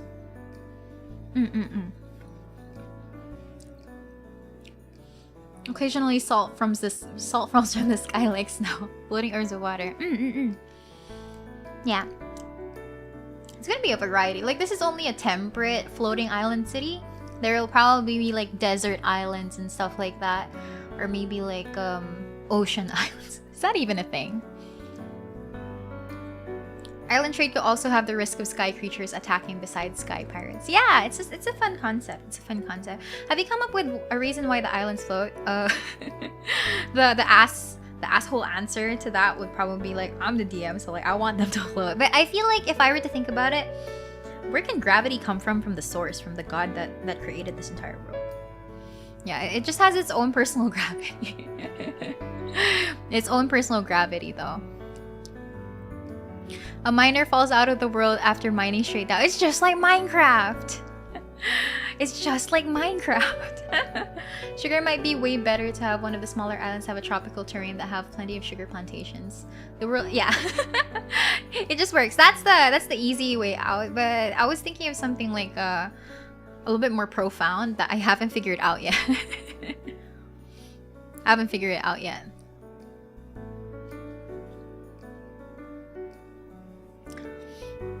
Yeah. It's still a pretty bare bones world, you know? It's still a pretty bare bones world, so... Yeah. Physics. Oh no. Yeah, it's a pretty bare bones world, but it's something that we can work with, right? Your character just doesn't know yet. Magic. Yeah. Let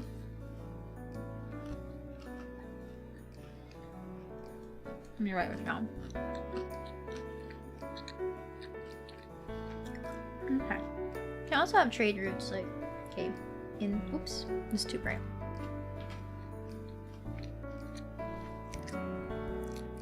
Okay, inter-island trade routes for valuable resources.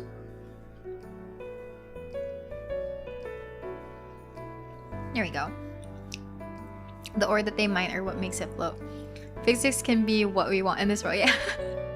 It's the easiest way to make like if a player asks you like, hey GM, why is this happening? Because I said so. But I'll try to think of something though.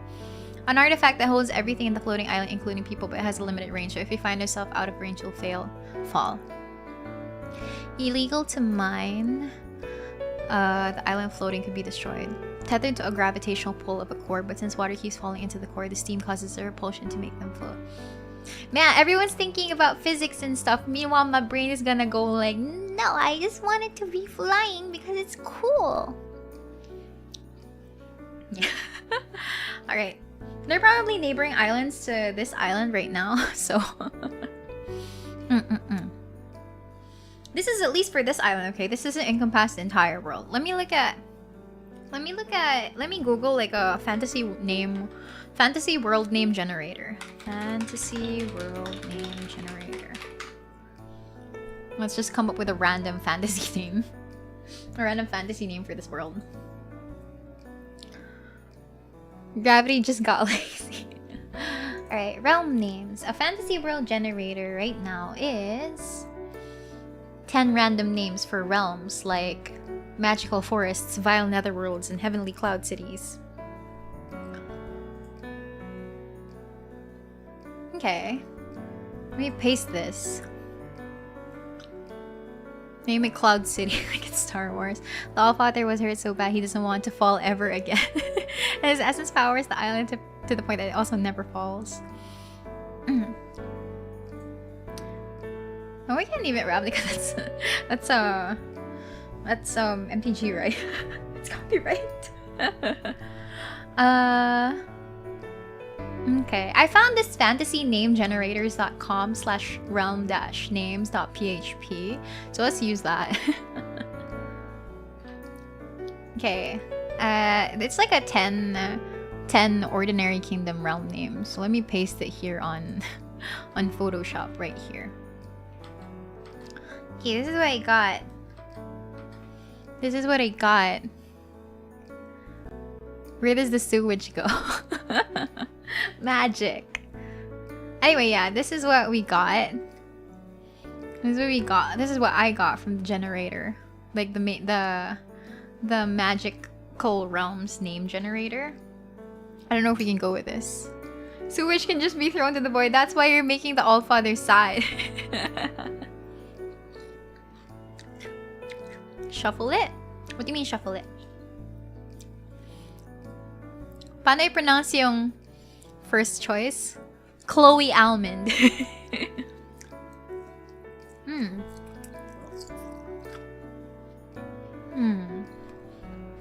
Argent is silver, right? Argent means silver. Silver. No. Silver bell. Okay. Let's see. Okay, let's shuffle it. Let's see another one.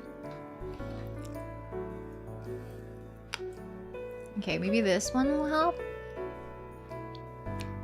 Ah, wait. Here. There you go. Maybe in some twisted way, even sewage is an essence of the all. It doesn't have to be. It doesn't have to be. Okay. It's Okeanis. Okeanis, Adodu, Briabevar, Flanerial, Agadron, the Future Lands, the Treacherous Lands, the Invisible Valley, the Hollow Yonder, the Harsh Yonder. Okay, not a lot of work there. Adodu sounds fine. I fight for the kingdom of Adodu! Or something. No. Brevavar, Broken Dreams. Okay, we need to think of something else. Adobo Island. No! Haha, doo-doo. Yeah, probably another shuffle. Probably another shuffle. Let's try another shuffle.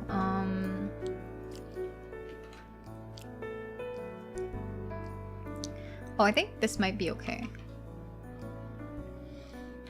There you go. This one is more Ethiopia, Dralic. Hey, puta!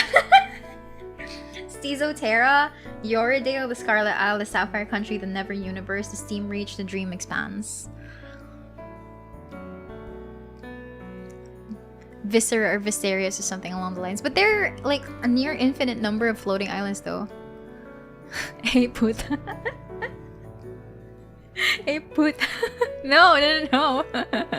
Yoredale is nice. I like the fifth one. Yoredale is it's either Dralic or Yoredale. So pick one. Pick one.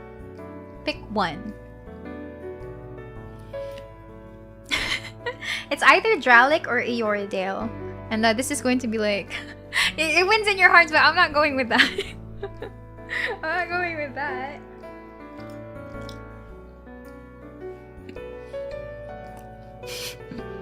No, Yoredale or Dralic. Either of the two.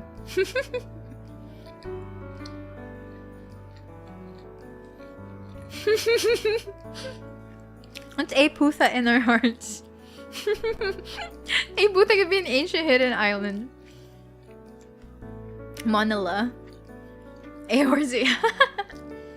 Okay, so I'll draw on it at this point. Alright, let's finalize it. It's this one. Oh.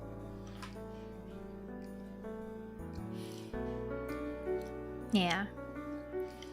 Alright. Ah yes, democracy. A Booth is the city's challenge. No.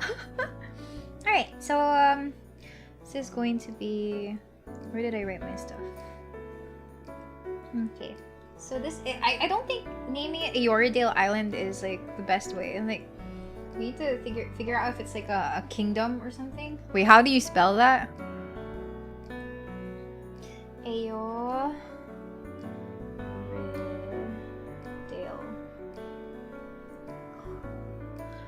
Ayoridale might be the country. Is it big enough for a country? 150,000 people?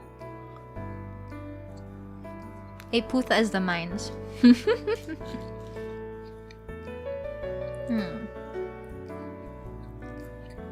can make up the spelling. It's already made up enough for me. Maybe like a kingdom. Yeah, we're still gonna think about what governing body it is. I can't imagine multiple floating islands. Well, to be fair, it's like one massive land. It's one land mass plus some broken parts of the island, and then there are gonna be like other land masses like really far away, right?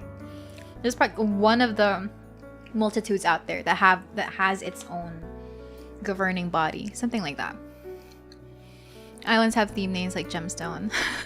Hey, Putha is the last words of the miner that fell off the world. Yeah. But let's make it like it's also a floating city at this point.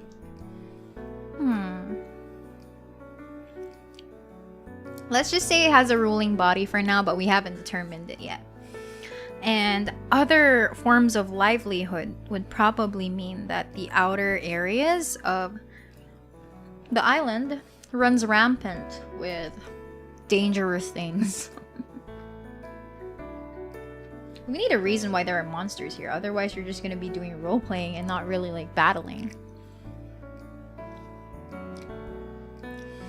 Alright. Let me close this one. Oh, not one. There we go. Yeah. Because there are dry lands, there has to be something special about the... There has to be some other special resources that this island has, but they have difficulties in getting to those special resources because of the imminent dangers of the island. So there would probably be like there would probably be some monsters that move around. So let me move this here so we can make a list here. Right, so let's see what other things could exist here. There's probably going to be like oops, not there. What? Right, so monsters, expensive resources, and resources become expensive because of the difficulty of getting it. So maybe other than those protected by the royal family, like monsters guarding specific resource points, not because it's something that's useful for them, but something that is territorial for them, then you know,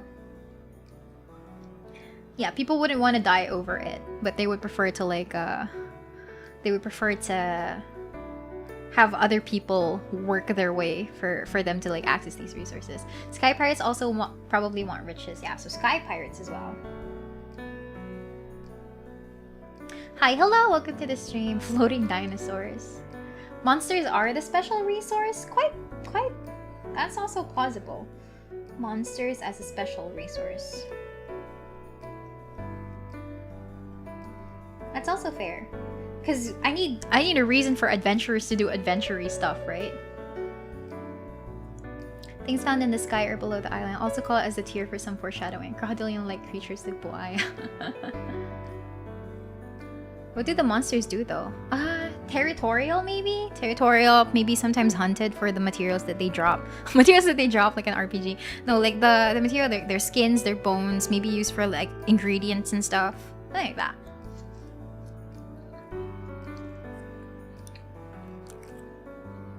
Just to give you an idea of how desperate humans can be, people paid cosplayers 50 what, pesos? To step on them from Otaku Expo.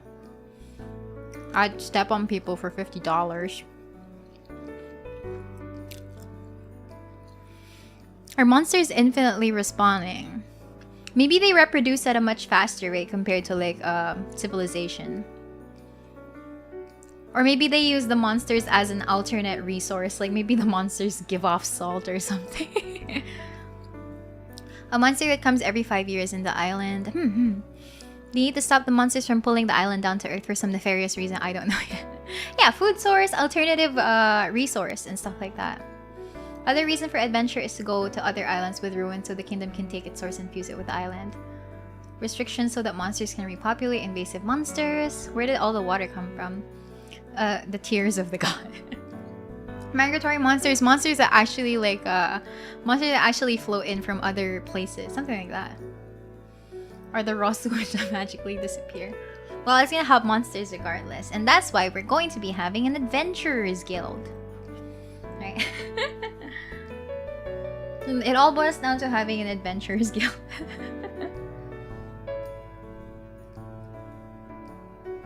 Yeah, we need an adventurers guild. They want freelance adventurers instead of sending off the kingdom's military instead. So there's that. Adventurers Guild as a freelance opportunity for people who want to get more money while like, you know. Yeah. The venom of the Aerodelian hawk. Adventurers Guild is the main source of resources. Yeah, we have an Adventurers Guild, and this is why adventurers living in Eordale seek to, you know, better their lives for the gift of gold and stuff like that. What would monsters spawn from though? Parasites. Yeah. Maybe the military is too busy fighting real conflicts while we're just trying to do dirty deeds done quick. Do monsters have a special substance like in Dishonor? People hunt whales for whale oil. Yeah, I'm assuming that other than you know, for game and for safety, monsters can also be hunted for their materials. Not necessarily a substance, but maybe some people want reptilian scales from like a Lernian Hydra or something. I don't know. Yeah, that's why we have an Adventurers Guild. So that people can have employment. And so I can facilitate adventurers to go to their deaths. I mean, you know, noble, honorable, valiant deaths. Yeah. Ta-da! Yeah, so we have the Adventurers Guild.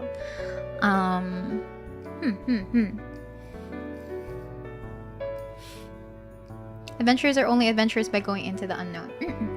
Yeah. Yeah, so we have the Adventurers Guild at this point. I guess that's probably where people are going to start as. There's always going to be like other than people asking for people to exterminate, maybe there's like a massive growth of monsters at a certain part of the island. Maybe there are just really some people who need help. Like, help me, my goats, they got lost, they escaped the farm, and I can't chase them because of my old rickety bones. Please, adventurers, please help me. Is there a minimum wage at the Adventurers Guild? Oh, think about it. Monsters of this world are actually the real original inhabitants of the world. That's some pretty dark shit right there. Little space for graveyards, people are cremated, but it can cause evil ghost monsters to appear. Possible. We'll see. Ta-da! Okay, so now that we have boiled down to the Adventurers Guild, that is the map that I'm going to be making today. The best fantasy setting, livable wages. Okay. So I guess it's time to start making a map for the Adventurers Guild. This is the map that you guys will be walking on. We'll start with map making. Okay. Let me just save this though.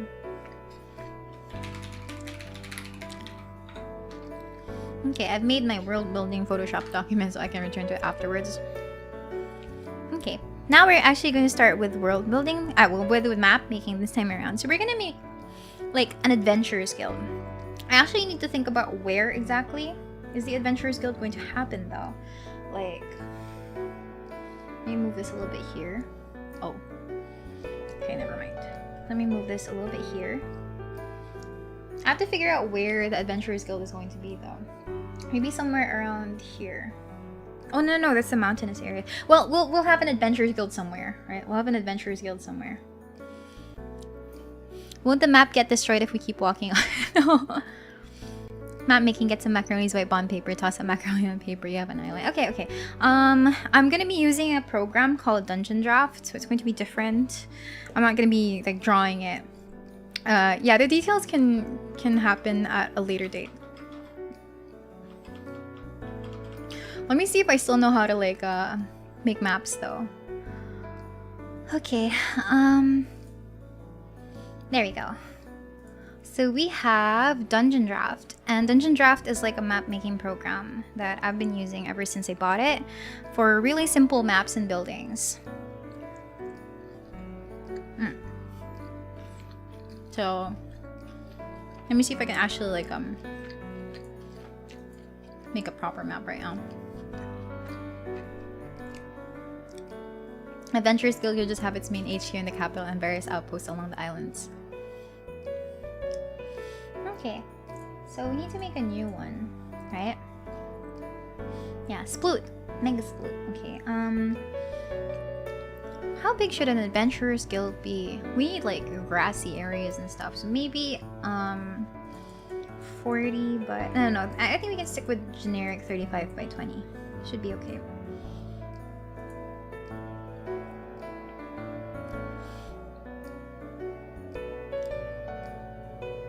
Alright, so it's still loading. But essentially this is a program that I've used to make maps because it's pretty easy to handle and it's pretty intuitive as well. It's basically just like it's sort of like drag and drop and stuff like that. But but oh my god, are you guys hearing the sirens again? How do I stop? I really think it's a curfew. I think it's 10 already. Yeah, it's 10.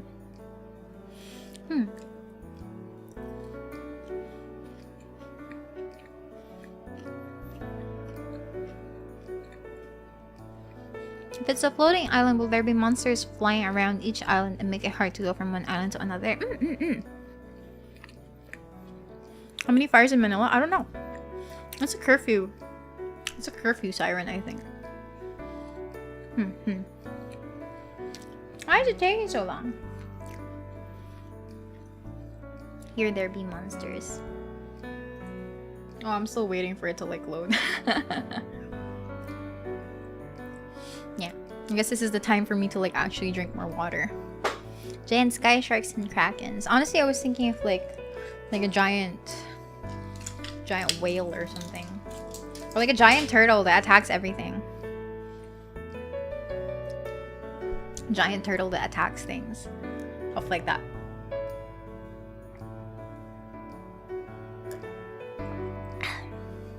I think there was a PS2 game that I played before.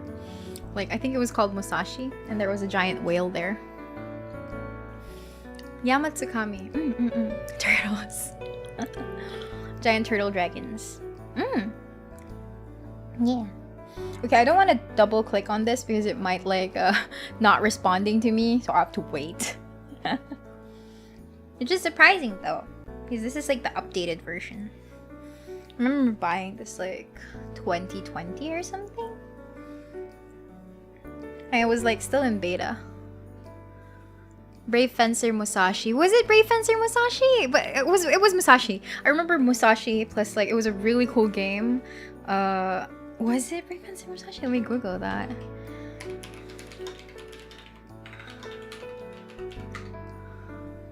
Let me Google that.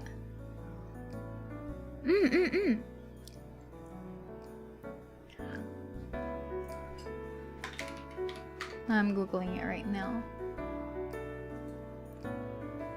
Oh, no, no. I was thinking about Musashi Samurai Legend, but is it the same thing? Is it actually the same thing?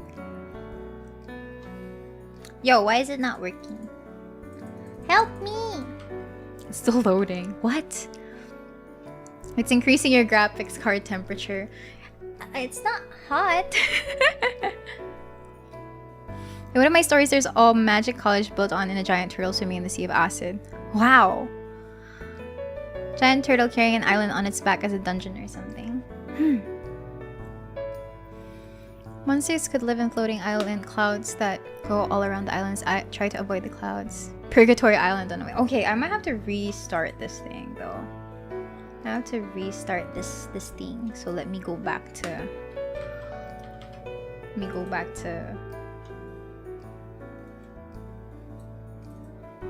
to my world building document while I load this. Old localization is weird.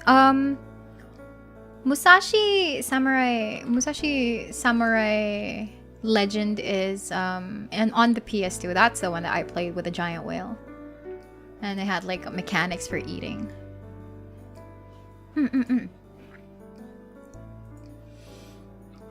Well, I think I need to restart this. It's taking a while. Okay, let me go back to my document in a bit. Let's see.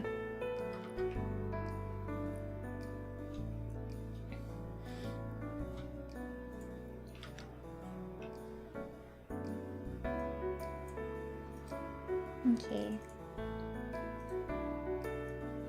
Ah, never mind. I'll just go to my just chatting for now.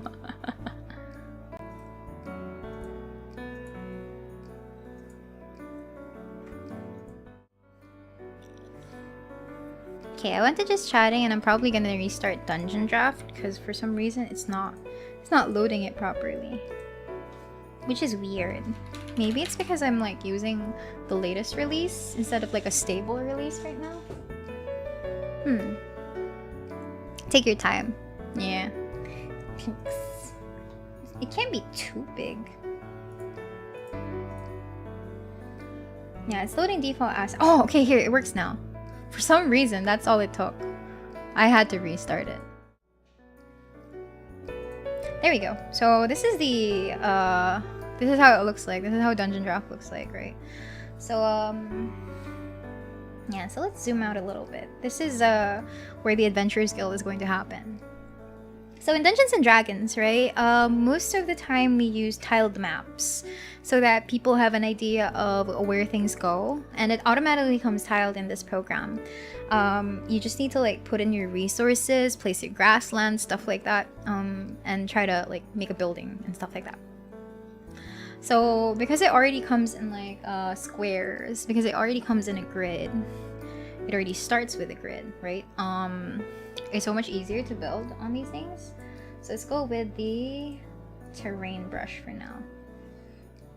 So I think this area is probably gonna be like, how do I move this? Okay. I need the terrain brush here. Reminds me of Dragon Quest maps. We don't really like doing hexagons. I think some people do hexagons for like world travel maps. Because it's blocking the menu, let me put you guys to the upper right instead. There we go. There you go.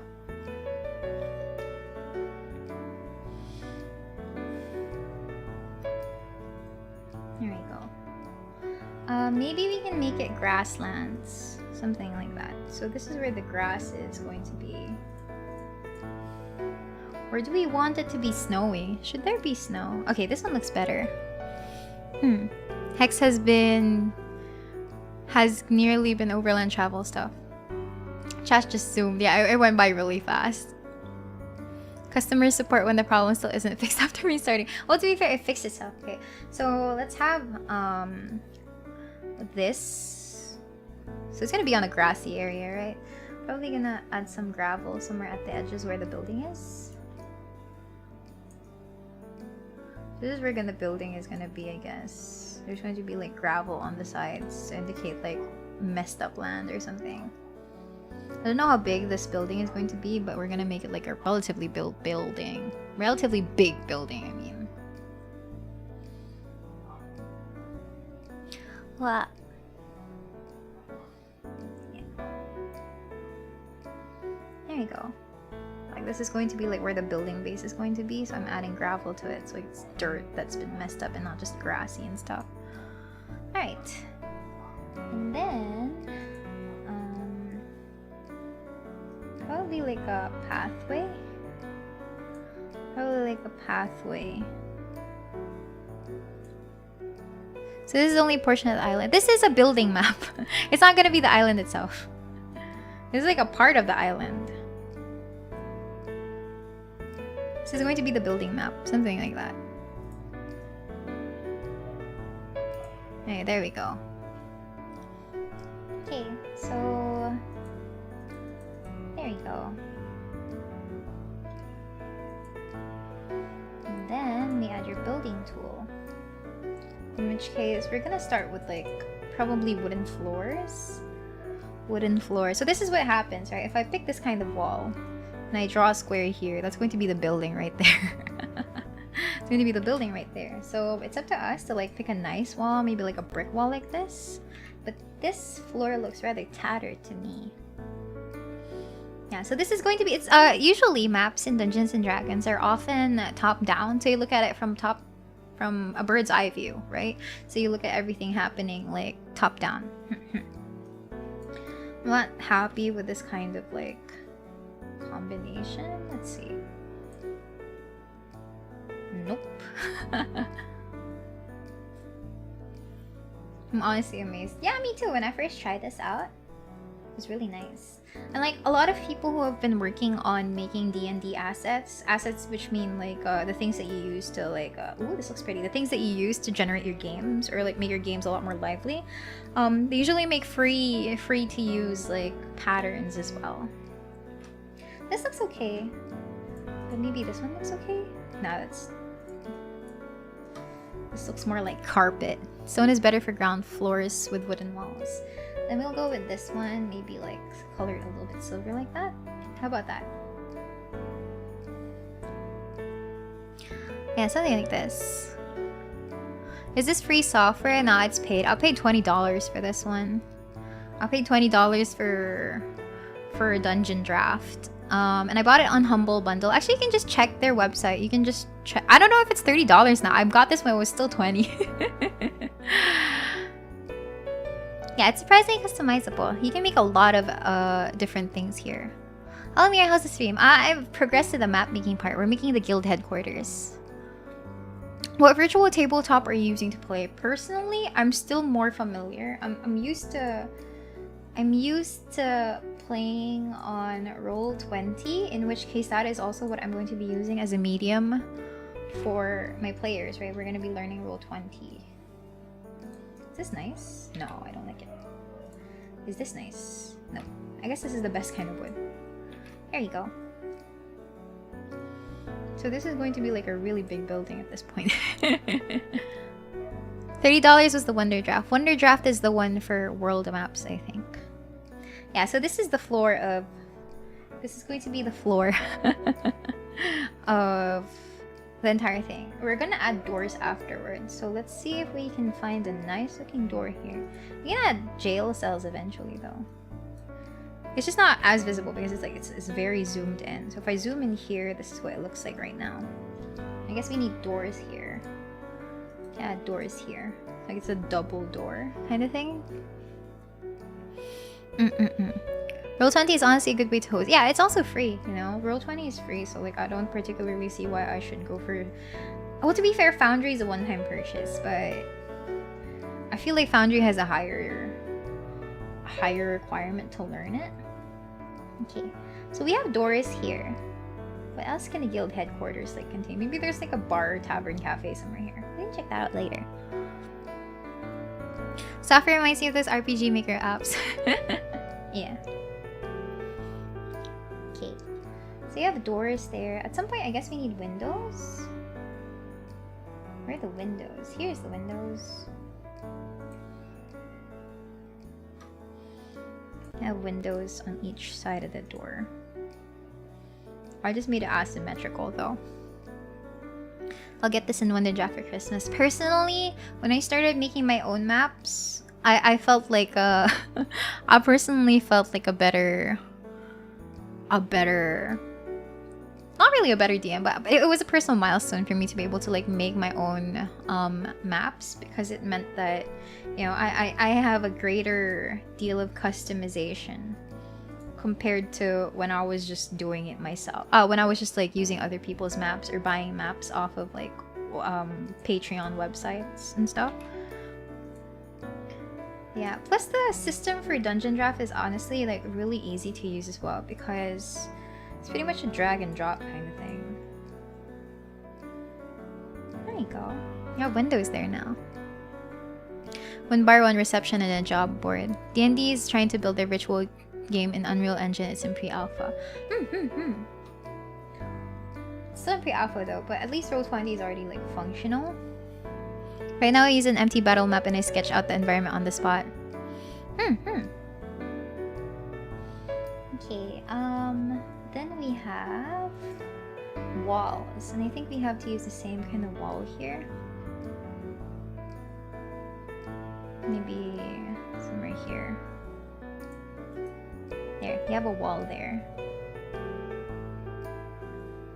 And then maybe we can also have like an equivalent wall somewhere on the other side. There's also Tabletop Simulator. Yeah, that's true. But I haven't particularly used Tabletop Simulator for myself yet. Huh, that seems uneven. Is it uneven? I thought it was perfectly equal. Oh no, it is even. My bad. There. So we've subdivided into this room. Maybe you should also add like a bathroom somewhere here. Maybe you should add like a bathroom somewhere here. Adventurers need to pee. Okay. So we already have this one. We already have walls. Oh, maybe we don't need like a wall somewhere here. Oops. Bathroom outside in the little hut. I don't recommend unless you have it anyway. I personally have Tabletop Simulator, but I've never used it for D&D before. I figured that it seems like a little bit complicated to do, but at least for Tabletop Simulator, right? For Tabletop Simulator, it's much easier. It's much easier to showcase how. It's much easier to showcase how your characters are moving, right? Are D&D map areas like viewable in entirety, or is there like fog of war? There is fog of war in Roll20. Reception desk, a bar, bathrooms, a place for private meetings with clients, and a room for the guild's manager. Let's have a bathroom somewhere here. Oh, but maybe I want to put some trees first.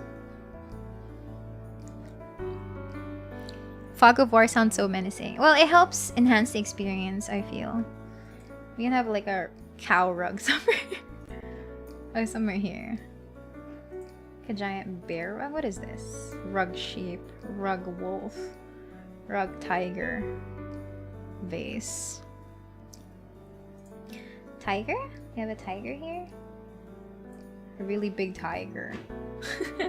Right at the center of like the room.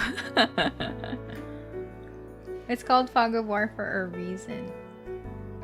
We have tigers on the island. Yeah, they hunted a tiger. Maybe. I don't know. What else could we put here? Unless you guys want a bear. Unless we got like a bear. How big is that rug? It's giant. It's giant. We need it to be big. To imply. What is this? Boar. This is a boar rug. Whoa. T-posing tigers. You can have bookcases somewhere here. Let me set this back to 1 though. I scaled it up a little bit. But this is how it normally looks like anyway. Oops.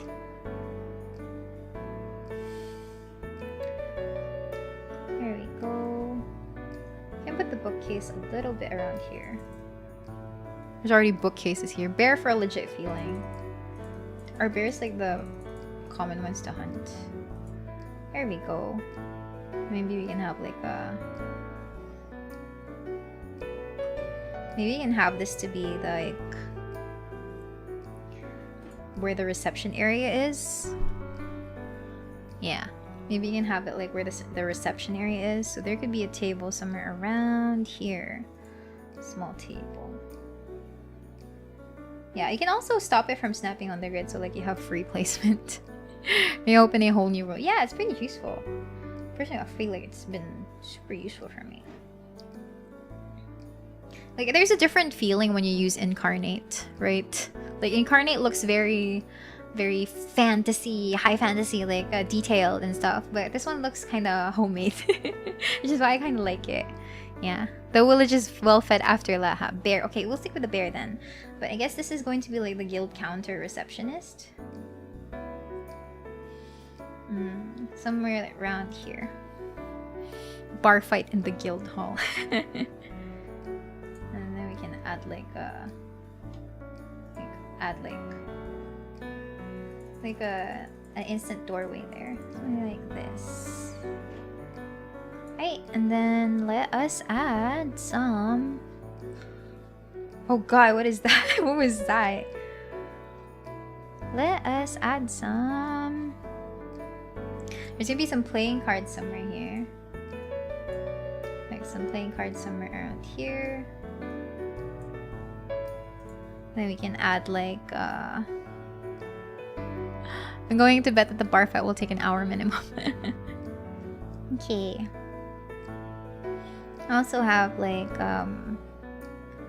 maybe some books somewhere around here. There you go, and a feather quill here. We can make this a little bit bigger. So where adventurers sign off. One gear as a door. Well, it's top down, so players don't particularly see what it is other than the title. What program is this? This is Dungeon Draft. I'm using Dungeon Draft for this one. Very detailed. Yeah. Okay, so we have a bunch of playing cards here. Maybe some more paper around here so that it looks a little bit lived in. A little bit lived in. Some potatoes here. Yeah. I mean, to be fair, because it is a top-down, thing, like, there is a top-down map. Anything you put there can be used for, like, either aesthetic purposes or, you know, for detailing and stuff like that. I guess there could be, like, a world map table somewhere around here. Maybe I should put snap back on. Somewhere around here with chairs. Where are my chairs? I mean, I technically can't search chair. Okay.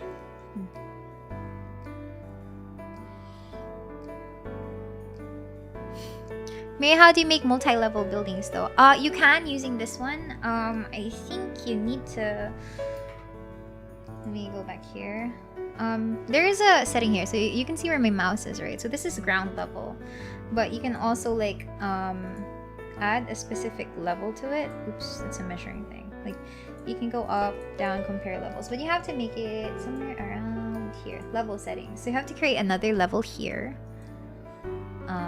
New level. Switch to level on creation. And you can also make like it's gonna be like the same thing, and then you can just like switch between those two things. Like there's also a compare level, so there's an opacity marker here.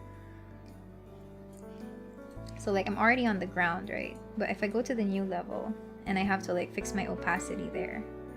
Okay. Yeah, stuff like that. Yeah, layers and stuff. Making an office area on the second floor. That means I need to think of like I need to think of what's that? I need to think of like where I'm supposed to put the stairs. But yeah, that's basically it. So like if I put carrots on the second floor. If I put a bunch of carrots on the second floor and I zoom in, right? More carrots somewhere here. And I zoom in here, if I look at the ground level, and I'm not comparing, ground level doesn't have carrots. But if I go to the new level without comparing, that's where all my carrots are. Where all my carrots are. So I'm gonna delete that though. Because that is not where I want carrots to be. So why are you guys there? Weird. Yeah, that's where I don't want the carrots to be. So okay, let me remove all the carrots and go back to... What? Go back to... What was I saying? Yeah, I'm gonna delete that. I'm gonna delete that part. Not that. This one. I'm gonna delete this new level. Irreversible. Okay. Alright, back to the ground floor. Irina! Hello, welcome! Irina. Welcome to the stream. I'm trying to think of like how to detail my map for Dungeons and Dragons. Okay, where was I? All I think I remember is like talking about carrots. You know what? I'll put a carrot somewhere here. Maybe like an adventurer forgot to bring his carrot home. There we go. I'll put a carrot. I'll put a carrot there. Okay. Imagine a DM that's an archy, civil engineer, or interior design grad. Sadly, I'm not any of those. Not any of those, so this isn't exactly like the most visually appealing thing. Okay, what else can we put? Yeah, chat, say hi. It's nice to see you here. I hope you're doing well. The carrot is integral to the story. You also had like an octopus somewhere here. Look at that. Look at this thing. It has a giant octopus like infestation. Something like that. I actually have a boss to fight. Yo. No, I was kidding about that though. No octopus. Alright, what was the rug that we were thinking about putting? No, I was kidding. I just wanted to showcase the octopus. It was showcasing it. Where is it? Where are the rugs? Where are the rugs? No taco. No taco. Yo, this turned out to be my mouse cursor at this point. No. Okay, let me move out here. Let's add a wagon somewhere here. Like there's going to be a wagon around here. Probably some food stuff there. Probably some food stuff. Like mushrooms. Mushrooms growing on the wagon sounds like fun stuff, I guess. Look at me, I'm focusing on all the tiny details, but I'm not really finishing the main purpose of the map. Haha, yes, Miria.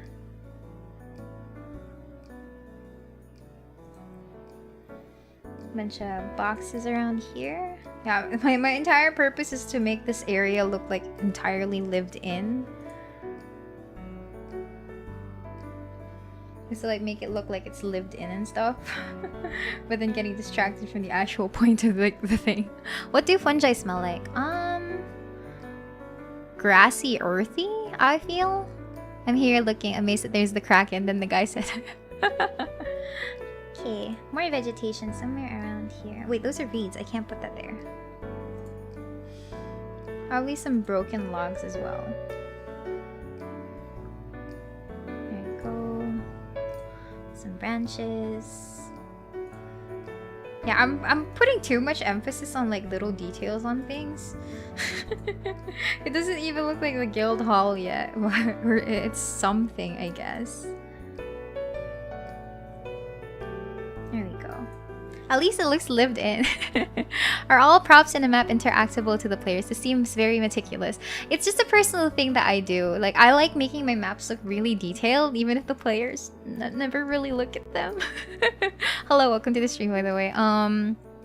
Technically, it is interactable. Like, hey DM, I see this very peculiar wagon there with mushrooms, and I like mushrooms. I'm gonna walk up to that wagon. Can I pick up the mushrooms, DM? And DM goes like, okay, you can. As you approach the wagon, you notice that the fungi has been proliferating because they seem to be deep rooted into the wagon itself and stuff like that. But the moment you come closer to the mushrooms, you smell an awful whiff of something that makes you feel a little bit dizzy, and then the DM's gonna tell you like, okay, you need to roll me a Constitution saving throw. And apparently the mushrooms are poisoned, and you're gonna start getting sick and stuff if you fail, something like that.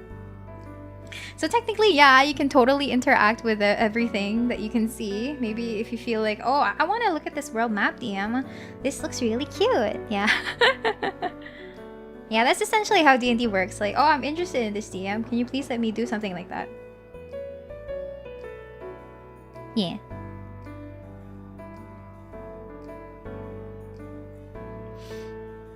What else can we put?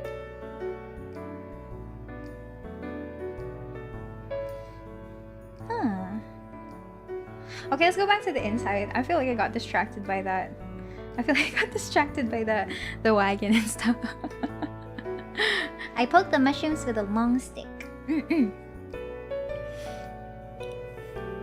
Yeah. Okay, what other things? In Mirror World, everything can kill. Hey, this looks really friendly though. This looks really friendly. What do you mean? These mushrooms can't hurt you. This table can't immediately suffocate you. Okay, I remember needing chairs. I need chairs. Oh, let's add some small steps here. Maybe like the receptionist is kind of short. The receptionist is kind of short, and they need like a they need like a stepping stool there to like access the yeah. Can't immediately. Oh, gradually. Yeah, gradually. No, I'm not the receptionist. No. Halfling receptionist confirmed. It's not me. It's not me. That's the price you pay for detailing your maps too much. It's a guilty pleasure of mine. I personally feel like oh, this barrel is really gigantic, I guess. This is where the tavern gets all of its ale. This is huge. I am in need of a chair. Where are my chairs? Oh, I think I know why I ended up with a wagon. It's like I saw a wagon. I was like, oh, this looks like a really nice detail piece. Maybe this one.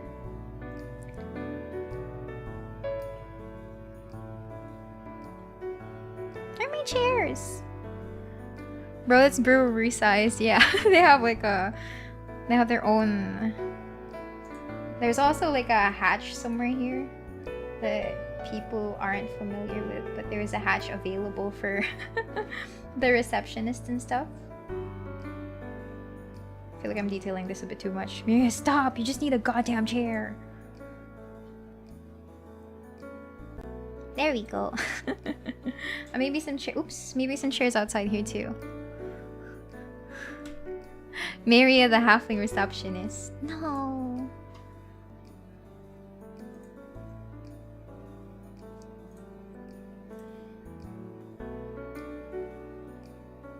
Okay, what other things can we detail here? Yeah, there's gonna be couches, but now I have to think about other things that I can put here. I feel like there are a lot. Huh, what else can we draw here?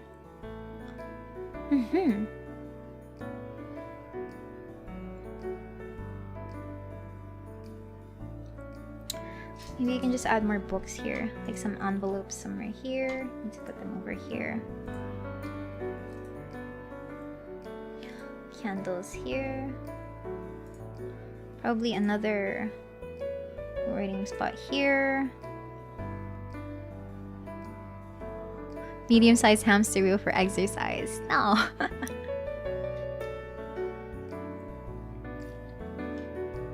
Oh look, we can have potbelly roast. I'm gonna put it on the middle of the map.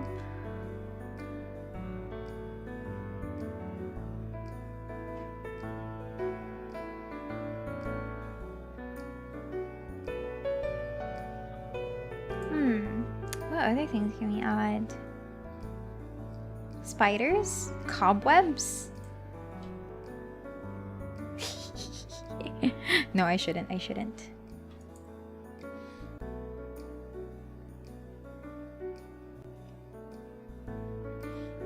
Okay. Oh no, the Kraken is still there. Okay, I'll put the rug now. I'll put the rug here now. I feel like we really need the rug. Let's go with the bear rug somewhere around... Oh no! Somewhere around here. Making it a tad bit bigger. Massive shark. There was a shark there earlier, yeah. Oops. Maybe I need to center it. Somewhere around here. This is where bear... How do people even position rugs though? Will there be a second floor? Probably, yeah. I should make a second floor so that it can be a big building. But that means that's gonna be like a lot of other things that I need to put in. What program are you using? I'm using Dungeon Draft. This is a $20 program at the time. I don't know if it increased its price. Maybe you can use like a cow rug? Nah, it has to be a bear, but I don't know how people like there. Right.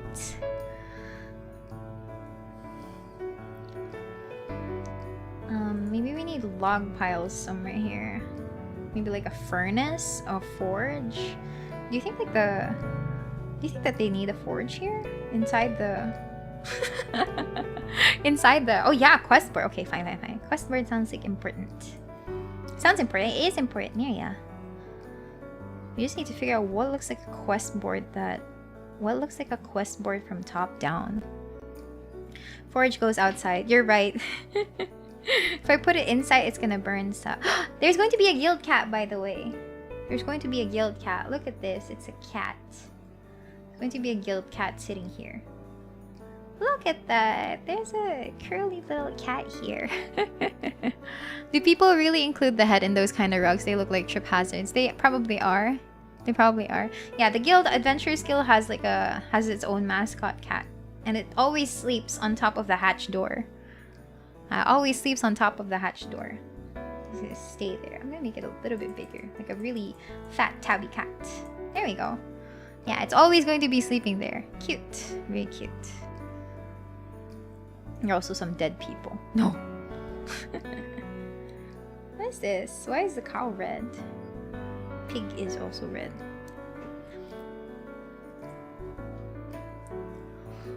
What's the cat's name? No, I don't know. Oh no. Cat name is hard. Carol Cat Cupcake as an homage to Muffin. Cute though. I think this can serve as the guild board. Or maybe this one.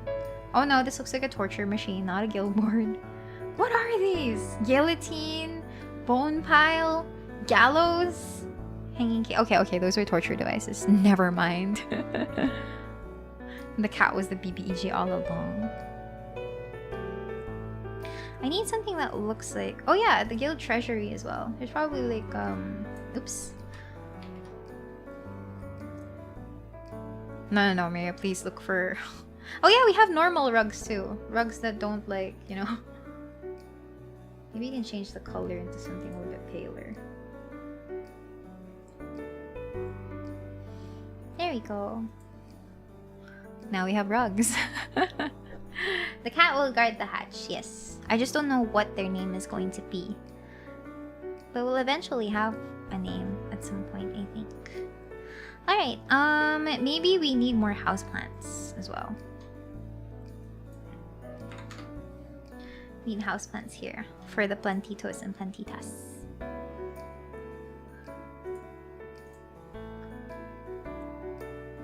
There we go. Lord Poofington. The cat guards the hatch door. Its secrets will be unknown. Unless adventurers manage to befriend the cat, and the cat actually allows them like some level of... Was that some level of inner secrets? The Kato is the watcher assigned by the source. That's adorable. Okay, maybe I want to move this thing a little bit. There we go. Maybe I kind of want to move this and bring it to the front. Oh crap, no. Never mind. The rug kind of got stuck in between those things. Nacho the cat. That's Nacho cat.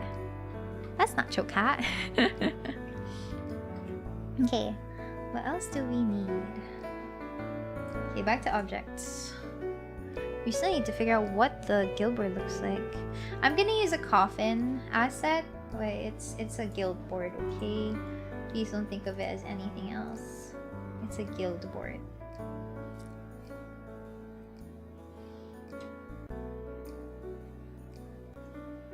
This is where the guild board is going to be. Oh wait, I need a door first.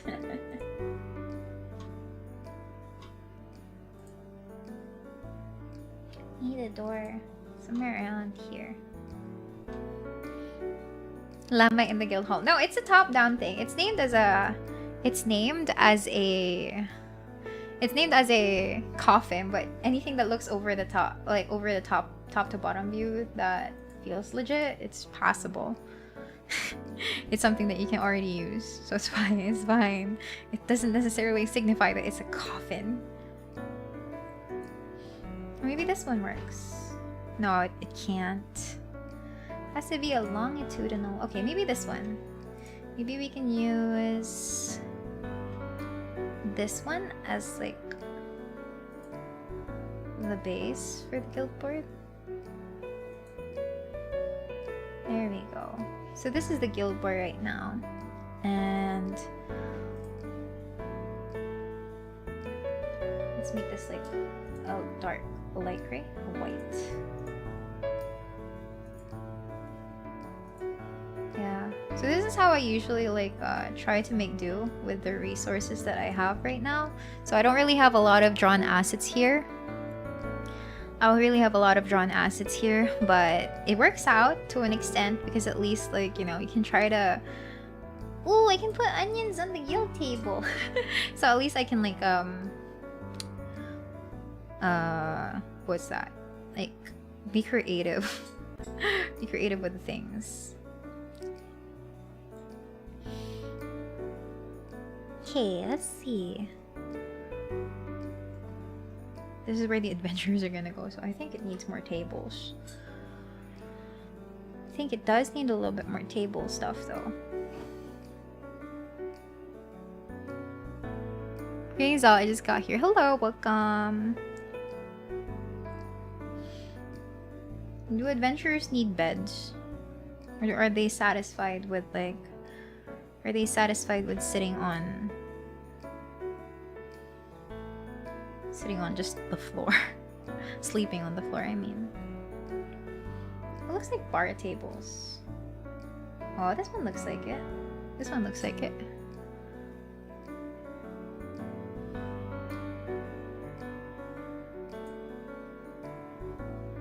And then here is where the adventurers can hang out, I think. There you go. Let's just add the tables. I mean, the chairs somewhere around here.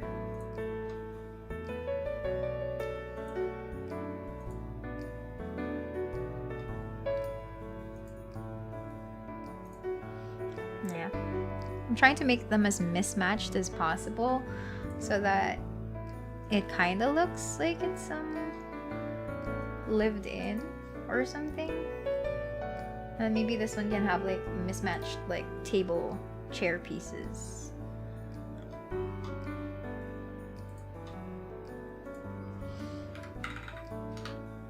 Hi.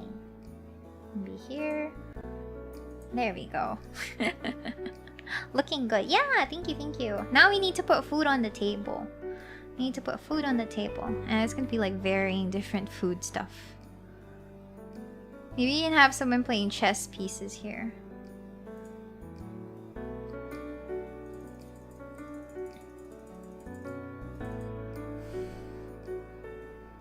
Yeah, can I have people playing chess here? Or maybe something like this. So this is a cleared chessboard. And we have like turn off the shadows. I don't know how chess looks like, so I'm just gonna put random pieces here. And probably put like some here. Put some dark pieces here as well so that it looks like it's been used. And this looks like a lot of effort for a singular map. Trust me, I do this for almost everything I do. I feel like it's like a very costly thing. But it does look pretty rewarding, you know? Wait, what? There are assets for the pieces? Yeah. Wait, let me move here. Yeah, these things over here. So you either use like the filled one that's like organized, but I kind of wanted to go for a messier look, so that's why I went with this one, the blank one. Yeah, there is a certain level of detail that comes to it. Maybe you can have like other people like playing cards as well. Maybe there's like a little girl that stays here at the guild and kind of leaves her teddy bear behind. Kind of left her teddy bear behind. Left behind and forgotten somewhere here. Right here. Along with some other dolls. Yeah. There you go. Then maybe some... It's like playing The Sims but just building houses. Yeah, a lot more things. Why is getting obliterated in that chess match, lol? Yeah. Some books. Some papers and stuff like that. Yeah. There you go. It looks like... It really looks like it's been... it really looks like it's in use, at the very least. Oh. I said I'd put food, but this doesn't look like food, Miria. I'm sorry. This must be a strong, peaceful guild since they can afford to look after a cat and a kid. Well, maybe the guild managers are just like really responsible people. This is a guild hall, right? And not Mira's dream fantasy house, right? Well, it's a get-together place. It can also double as a tavern, you know? Okay, now we put like the carrots and what is this soap? Why is it red? I need plates. Where are my plates? Where are my plates? There we go.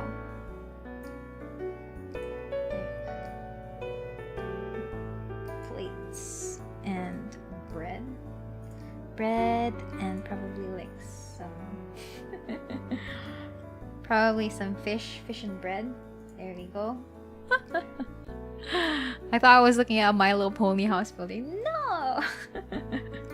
Adventurers Guild plus Tavern is a sensible combination. Yeah, it means that all of your resources are instantly accessible. Don't forget the ale or beer. Do I have a resource asset for beer? I'm not sure.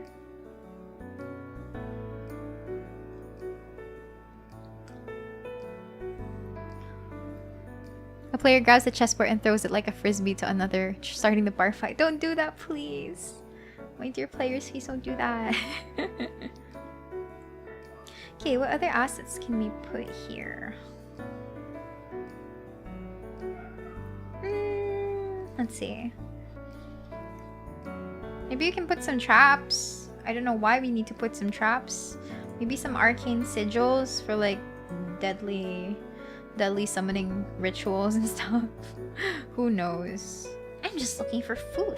Flowers! You have flowers outside. I'm happy now.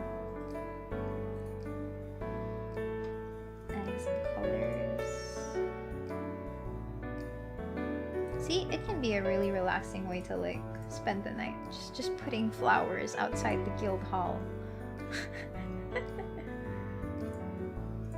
There you go. With a variety of colors.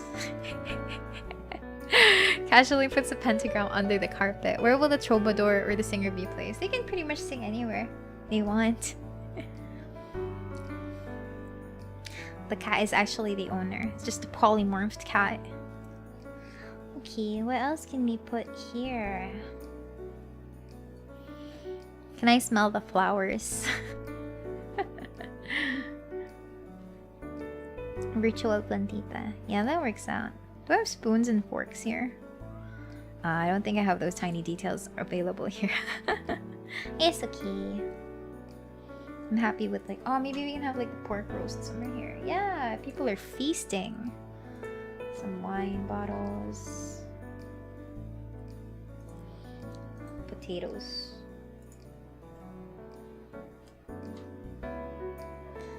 Oh, knives!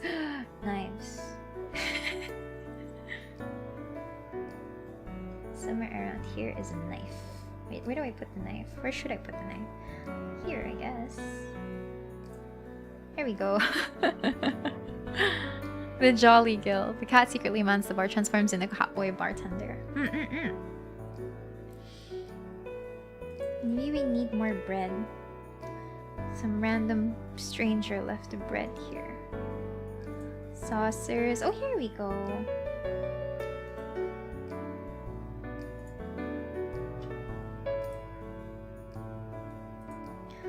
Yeah.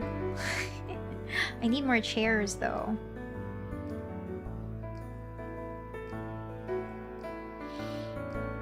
Jolly Guild.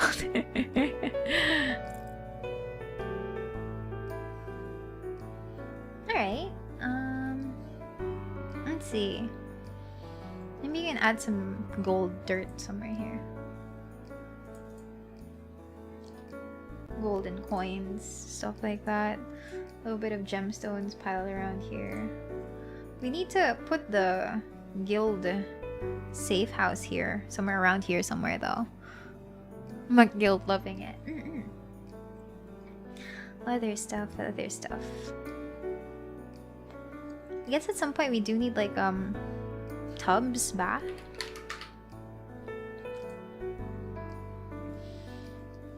Yeah, maybe somewhere around here. Some people can take baths there. And like... what else can they have? Log piles. I don't know, maybe they can have like the fireplaces here.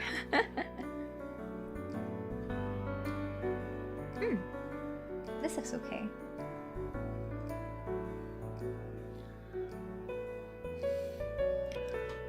Jolly Guild better be raising chickens in the back.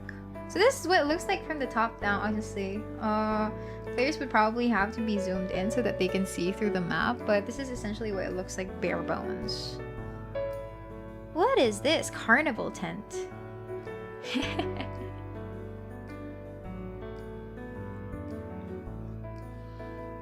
Okay, let's see. What else do we need?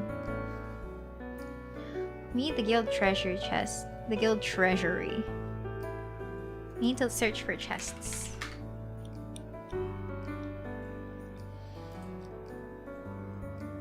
Okay, something around... something like this? But it has to be a little bit bigger though. Blacksmith near the guild. Outside I suppose. This is where the guild treasury is going to be. And I need all the all the fancy gemstones to come around here afterwards. Like gemstone piles and stuff. Ta-da!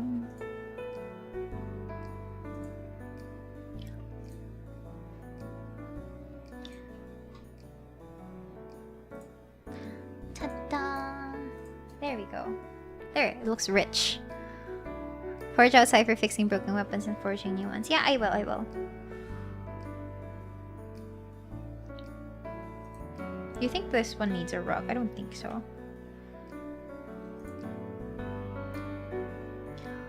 Probably like some wall torches? Wow, they have torches right next to where the guild... oops. Right where the guild board is supposed to be. That's neat. Yaman naman ng guild. Well, they are probably like making a living out of like having adventurers do their bidding for them, you know? I wouldn't put it again. I wouldn't put it like above them if they're rich. Lantern somewhere around here. A little bit bigger.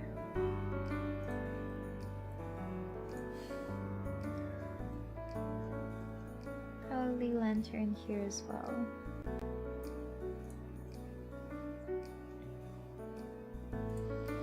Okay, there we go.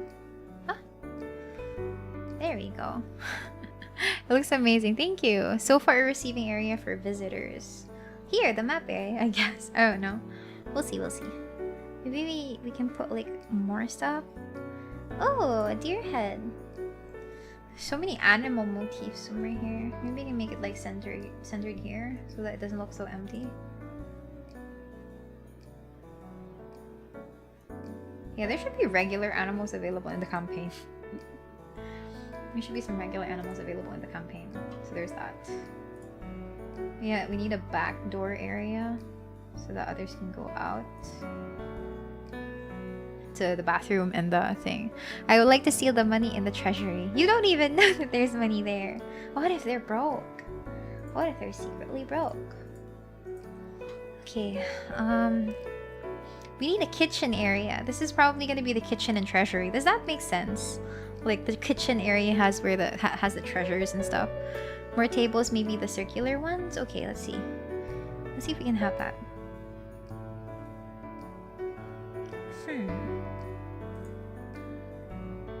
Round tables, huh? Let me search tables here.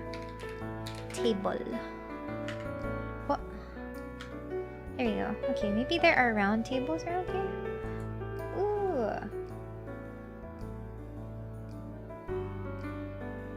We can even have like barn animals somewhere around here.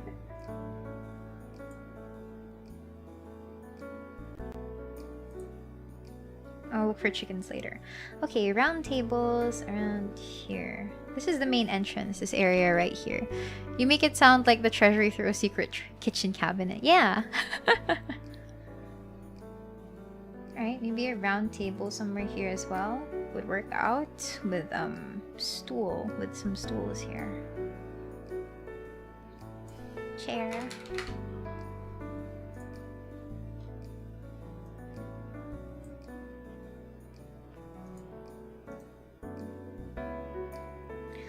There you go. It should be under. Yeah, so that's where the horses could go. Maybe the adventurers want to rent some horses.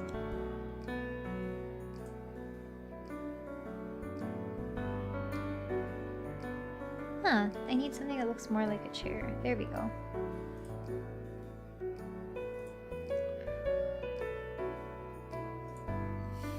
Fair point, the stable area.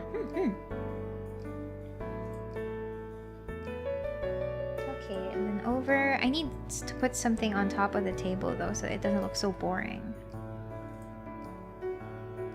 That doesn't look so boring. Nope, weird. What other things can I put on top of the table? I'm running out of ideas. There should be a mimic trap in the treasury. I'm not that brutal, I think.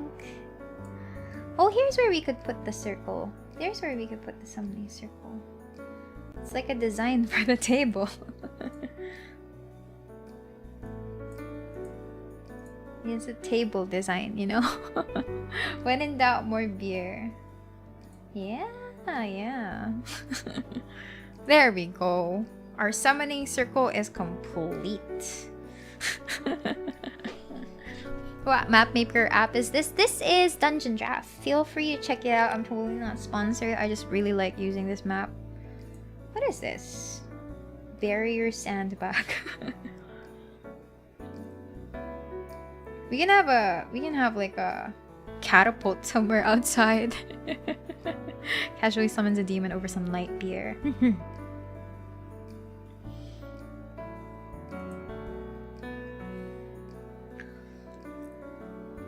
Okay. So this is like... Maybe we should change the floor on this area. So I'm gonna change the floor. No wall here. I'm just gonna add like... Maybe this can be like wood. Like purely wood. And I'm gonna snap it right here. No, it looks too rickety. The druid's reaction when they see the bear and the deer. Ah, they're not gonna have a great time. They're probably gonna have a horrible time. Does it make sense for a kitchen to have wooden floors? I feel like it won't. Oh wait, oops. Maybe something like this? Stone floors for a kitchen, maybe? I'm not sure. There we go. Maybe we need to make it like a little bit whiter and tileless. How about that?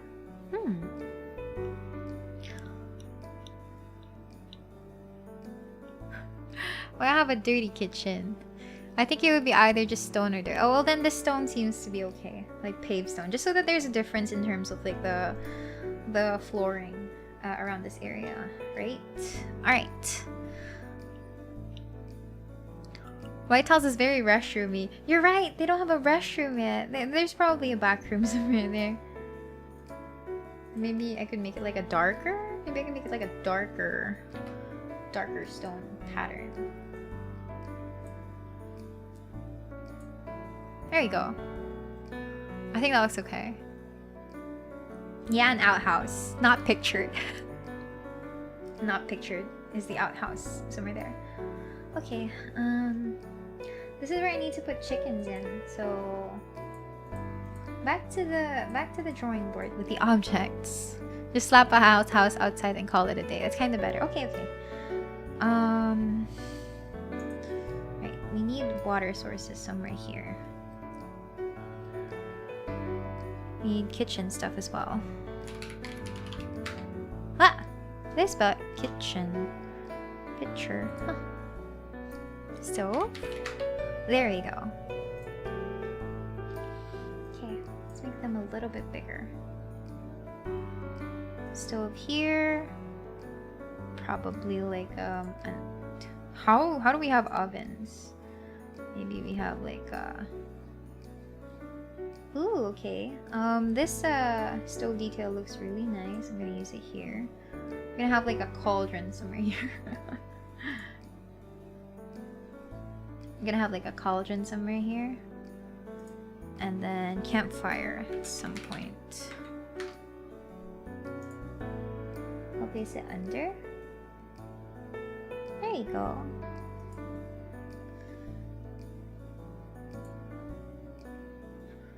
What else do we need to put? I feel like a latrine is also very possible. Let's like ancient outhouses, right? Ancient pea areas. Open water buckets and barrels. Yeah, you're right. Maybe I can put the keg here. But I'll make it smaller. I got eggs from keg. Barrel. Yo, what is it with these things and why are they so huge? Wait, it does say giant barrel.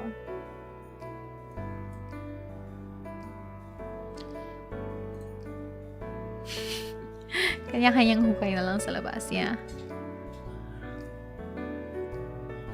Let's see. Maybe these barrels look better. This is just how much alcohol they actually have. I don't know if I have sacks. Okay, these look like sacks and things, so it might work. There, sacks.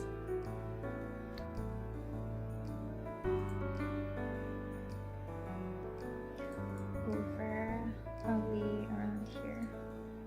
Oh wait, that looks so out of place. You probably have like an alcohol cellar or something. Probably.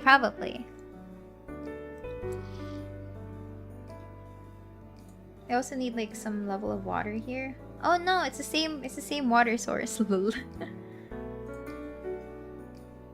I'll just dedicate this to like the outside feed area for the horses and stuff. Barrels maybe for the ale storage. Maybe I can use just top down barrels. Or maybe I can just shrink them. I honestly can't shrink them anyway.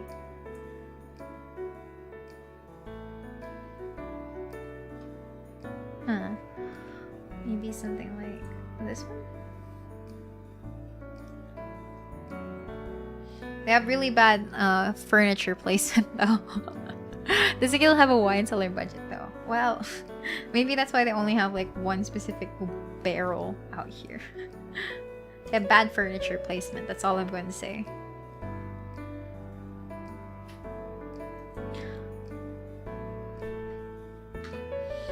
Okay. Set all the vegetables up top here.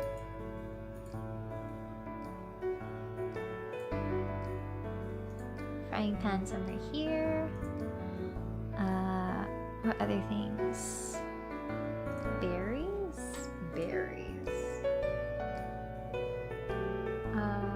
They made this into like a batongan. Such feng shui. I don't think it makes sense though, but oh well, I guess. Other things to put here. Pig roast? More pig roast outside? More pig roast outside? This is where they roast the pigs.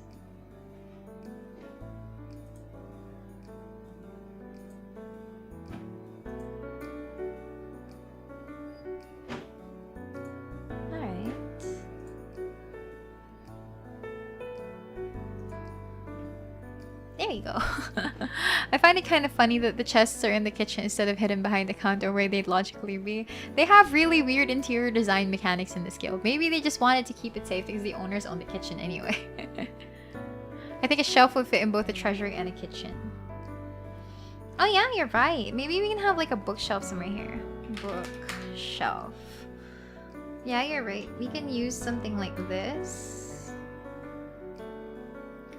to like separate the area. We can use like a... We can use this as a divider. Imagine going to the bathroom outside besides there's people roasting a pig. Honestly, well, tough luck, buddy.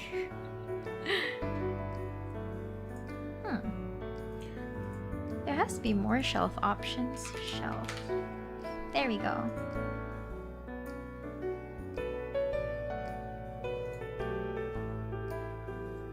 Oh, what is this? This is a weapon shelf. And a grinding wheel. Oh, we can have like the blacksmith out here with the flowers. But like the weapon stuff here? What is this? Weapon shelf. How do you place this? Like something like this. Hello, I'm new to your channel. What's up? Hi, I'm currently making a map. Chat, however, is like questioning my interior design sense because the treasure chests are somewhere here. Let's just say that there's a mechanical hidden wall somewhere here. Mechanical hidden wall somewhere here. Okay, this is the blacksmith area now. What is this viciously placed bookshelf that's weirdly facing back against us? Forgive me. Maybe near the door, like an umbrella rack. Which one? Okay, I'll make them smaller and make it seem like it has like under. Like there's a peephole there. There we go. The weapon shelves, I see.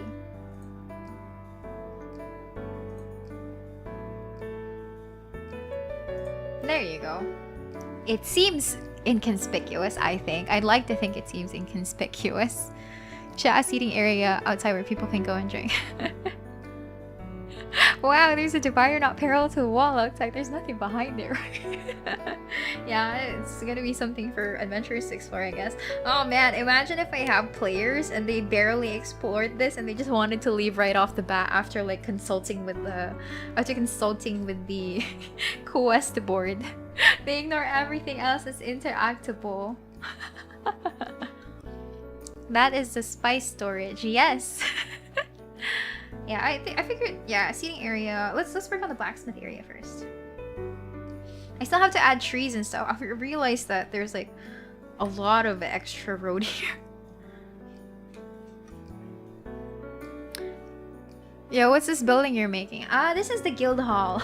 The guild hall / tavern for the adventurers of Arendelle. Or whatever, forgot the name of the town. Should make the Baraga mimic. Dangerous. Not yet. Alright, blacksmith stuff, right? Where do I find the forge? Aha! A furnace. How do furnaces work?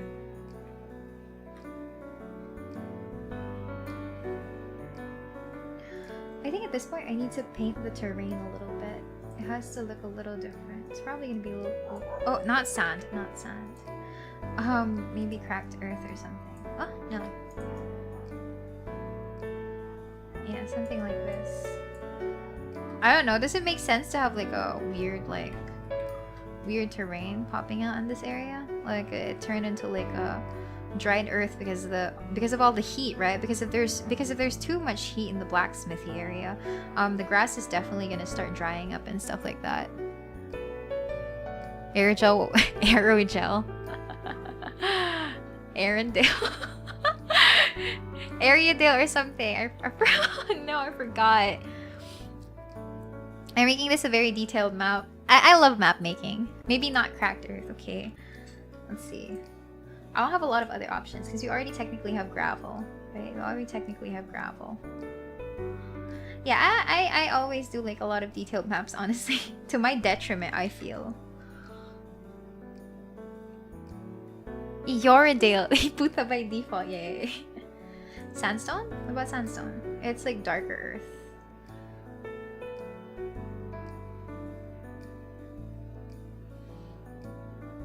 It's like darker earth.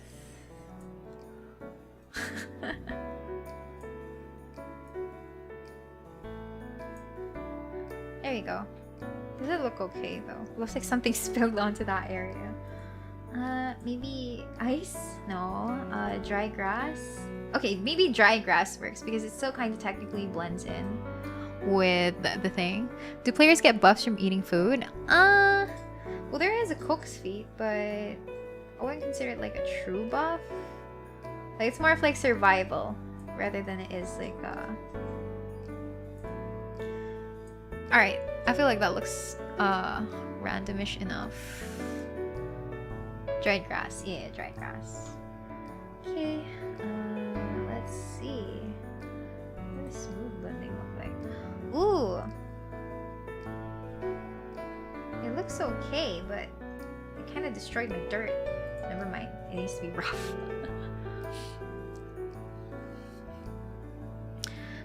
I prefer theater of the mind over maps unless I know there's combat. Well, that's why I'm making a top-down map.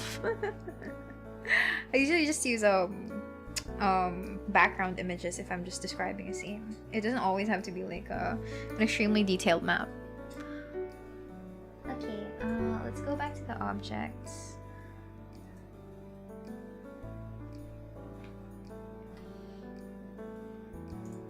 Probably gonna move this thing somewhere around here.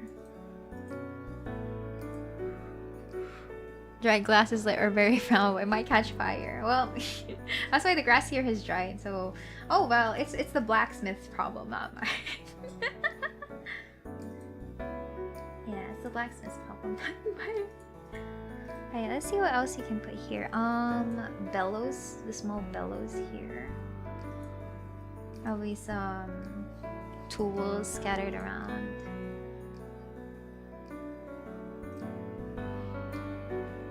Maybe some logs somewhere here.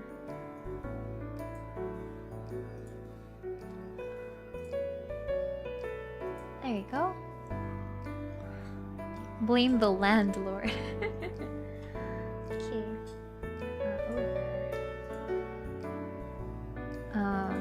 Here's an anvil.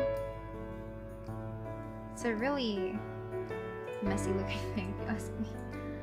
We need to move it here and move it different. There we go. Now this feels like it looks lived in. There we go.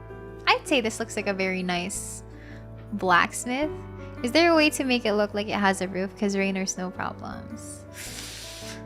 I feel like there should be. I feel like there should be. But right now, I don't know if it's like... I can add tent roofs here. I don't know if I can control opacity though. It's not something that I can... It doesn't have opacity layers for these things. But like, just assume... just assume that this is a safe roofed area. What program are you using? Sorry if this is a repetitive question. It's okay, it's okay. I'm using Dungeon Draft. I got it from the Humble Bundle website, but you can totally check it out first and see if it's something that you'd like. What I really like about Dungeon Draft is that it's very... they can have a tiny tent outside. It's very customizable. You can even upload your own assets. So if you draw if you actually like draw your own stuff, if you can actually import it into the program and have like make your maps truly your own. Also, Iris wristwatch, thank you so much for the super chat. I've been playing D&D Pathfinder for a couple of years now, but I've never seen anyone make a map, so it's cool to see. Oh, thank you. Yeah, I have this really obvious tendency to put details into my maps, so it's kind of obvious here. But yeah, it's fun though. I enjoy it. It's something that I like doing, so I don't particularly mind it. You can add poles at the end and maybe change the ground texture there. That's fair. Poor bear. Yeah, I know, I'm sorry, but it was the hunt. Okay, let's look for poles. Let's look for poles. Can add waterfalls over here. Yeah, let's see if I can add like wooden poles somewhere here. For the chat for the bear, it's okay. Yeah, that's actually a really good idea. Let me look for an asset like that. So far, I'm just using like the base dungeon draft assets, so it's like pretty basic. This is what it normally comes with. But if you're really a big fan of making your own maps, or you want to try your hand at it, if you want to try your hand at it, right?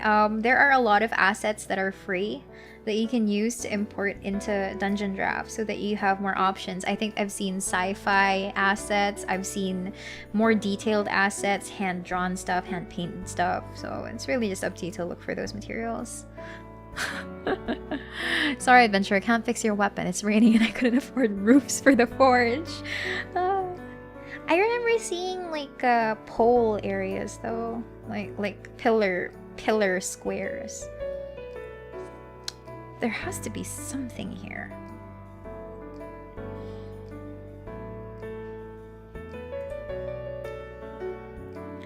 Ruh-roh. There we go. This is for an airship though. This asset is for an airship. But I guess this works out. I don't know.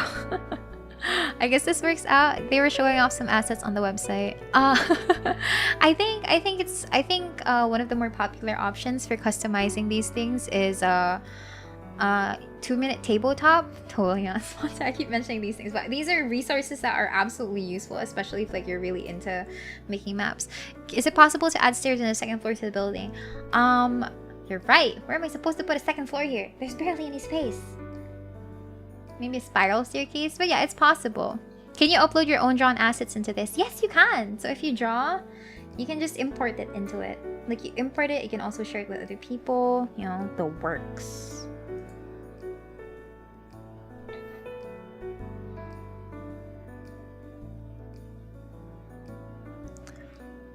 Yeah, add a set of stairs to the side of the building. Like outside? Should I pick for it outside? What's on the second floor? I haven't thought of what to put there yet. Maybe it can also be like an inn. Maybe it can also be like an inn where there's like like I don't know. Oh, here are the pillars. Stone pillars. Okay, here are the pillars. Or maybe some wooden pillars right here.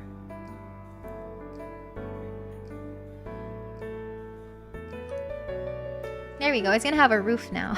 Beds. I imagine the leader needs an office of some kind. Then maybe at the second floor. I'll just need to figure out where to put the stairs. Does this program handle multi-floor structures, or do you just have to make new? You can make new floors. You can make new floors. Let me demonstrate that again. You go here. There's a level setting here. So if I press this, I can add another level. So I can only make my second floor. Second floor.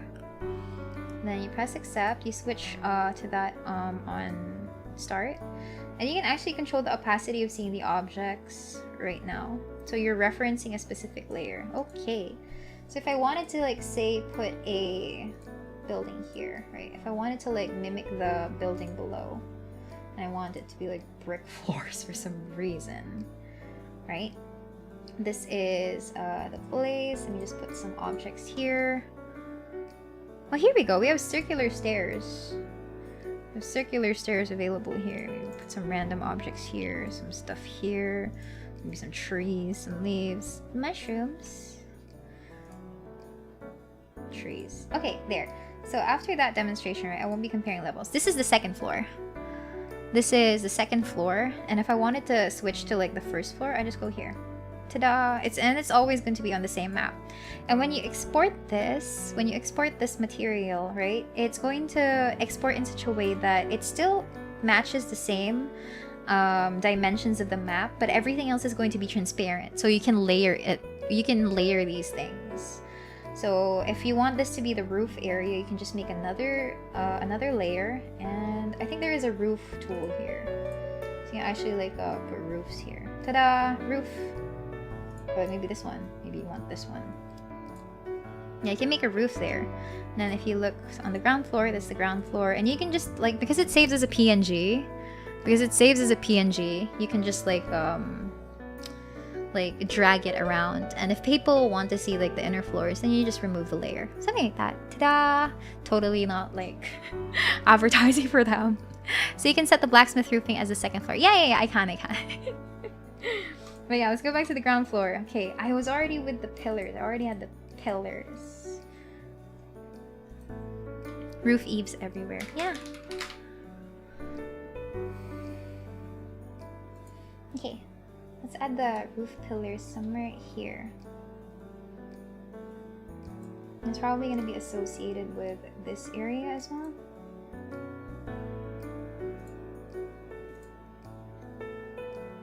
Probably until here. And let's just imagine that there is like some level of shading here for the blacksmith. Not sponsored, I promise. Yeah. Yeah, column supports. Yeah, but I guess for now it's not something that we can. I won't do the roof anymore because I feel like that's going to be like that's going to take an extra amount of time. But yeah, I don't know if there's like a shading tool here. I don't think they have. Oh, you can also make water, by the way. If you guys want water, you can draw water somewhere here. You can make water, and I think the water becomes animated, especially if you're into animated maps. I don't know if you see the animation though, but it's like moving quite subtly. Yeah, very subtle though. Yeah, there's a tiny bit of animation there. I think you can export animated maps. Is map size limited? Not really. I think the limit is if your computer can still handle it.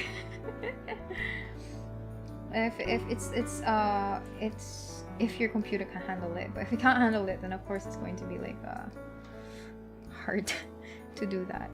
Yeah, you can also control the shallow and the deep color. Maybe like it's a really weird blood sea somewhere here. Anyway, yeah, I was just showcasing the tools, I guess. Anyway, what did I say I was gonna do? Wall scatter. Yeah. You need some ash pile somewhere here. Oops.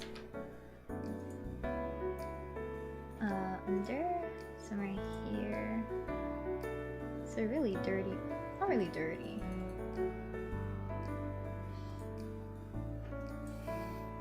I'm back and somehow if you even feel more ill. Oh, please do take care. Alright, ash piles somewhere around the underneath of things. Because it is like a blacksmith, right? So there's probably gonna be like some dirt and dust somewhere around there.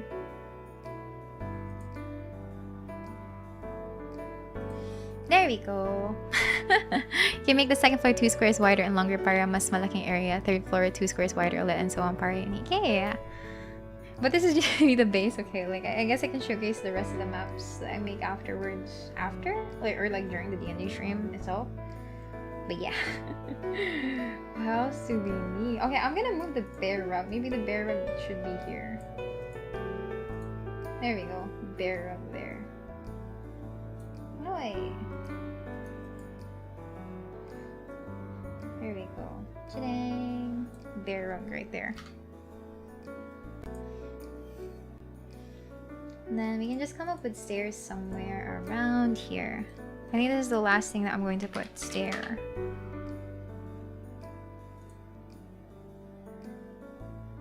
Where can we put my stairs? Where am I supposed to put my stairs?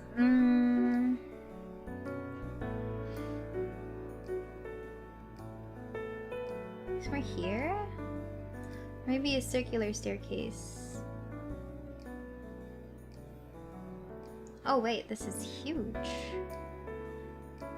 Cute map, what tool are you using? This is... What is this again? This is Dungeon Draft. This is Dungeon Draft. Maybe extend the bottom left wall for stairs. Huh. Or I can just reorganize things.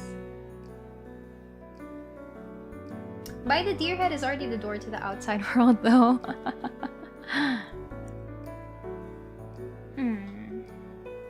Or I can just remove the door here and make this area only accessible via the kitchen area. The secret kitchen area. So let me remove that. Let me remove the door. Let me remove the... Oops. Okay, let me remove this first. Delete. And then delete this one too. Probably move this one a little bit closer to here. Move these. Oh no, my stuff! I need to organize them again. Somewhere here, somewhere here. Candle goes here. Chair goes a little bit here.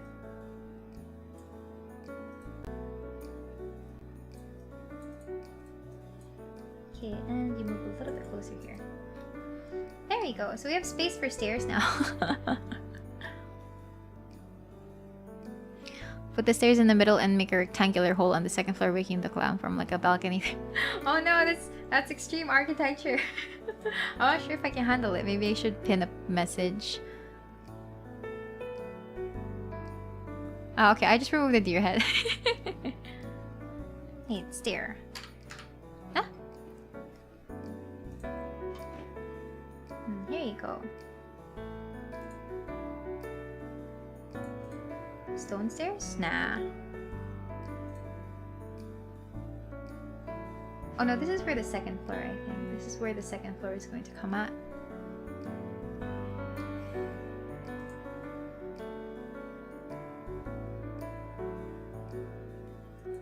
There you go. Yeah, so that's the stairs going to the second floor. I think that should be good. I feel like I should crop the map. This is way too big. Especially when the building is just here.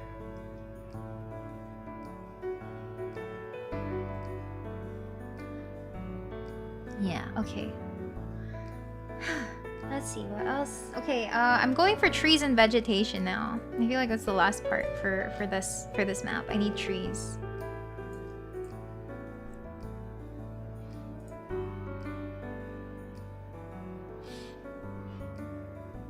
Maybe with a deer head with the bear rock. No! I feel bad for them if I do that though. Like, they're already dead. What else does this map need? Thank you for streaming. Thank you. I'm trying to think if maybe I need to change the floor or something, because it looks like it's a little bit too plain. Sparring grounds. Put a big one beside the building.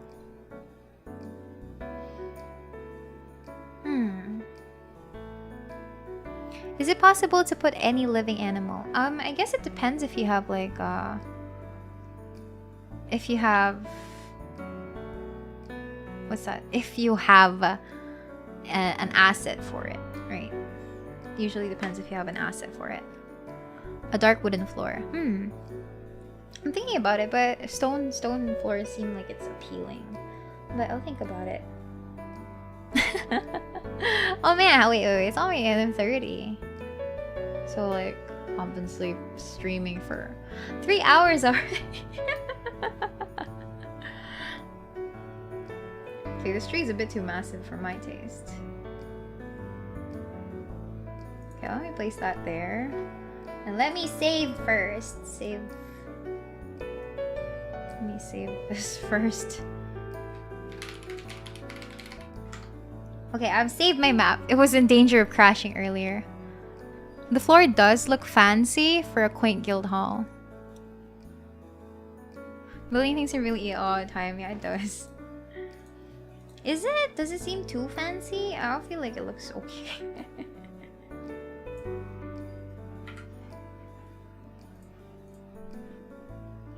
Okay, let's try. Fine then. Let's try changing the floor into. If I change it to wood, it's not gonna look nice anymore, I feel. Like the wood would blend in a bit too much. The small Clarion deals are cute. Thank you. Maybe if I make it like dark wood or something. Nah, it doesn't quite pop out the same as with this kind of floor, I feel.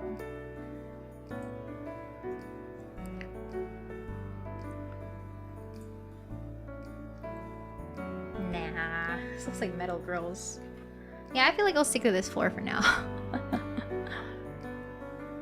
It's quaint enough, I feel. Quaint enough. Should be good. Alright, I just need trees.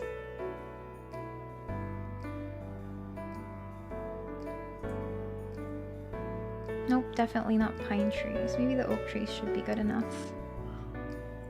Looks great, thank you. You can even put like sakura trees and stuff like that, but I'm not sure if this is something that... If there's anything that looks like cobblestones... Tall order. I feel tall order. That's gonna need like a little bit more... Oh no, there are mushrooms! There are mushrooms on the blacksmith's area.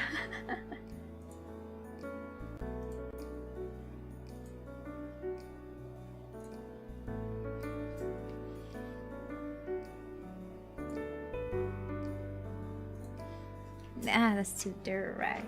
There we go. I'd say it's pretty much a normal get there in a floating island and the best source of income. I don't know if I have any cobble stuff though. Here's a fireplace, but I don't have space anymore. No warmth for the guild.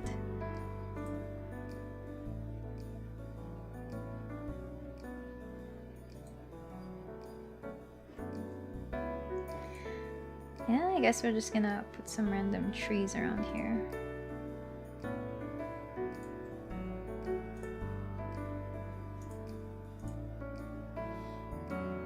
Random trees around here. Probably some tree stumps as well? Question mark?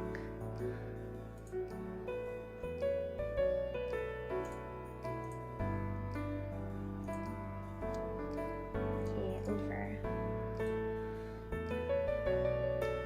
And some... Oh god, this one's huge.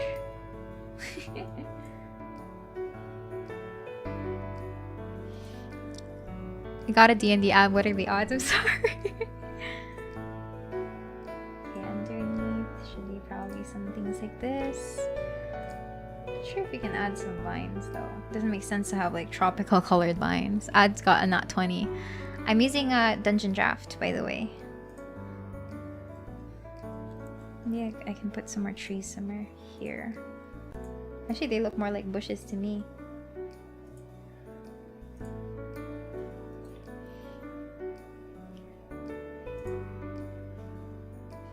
Where do I put this one? I guess the blacksmith has like some vegetation somewhere there.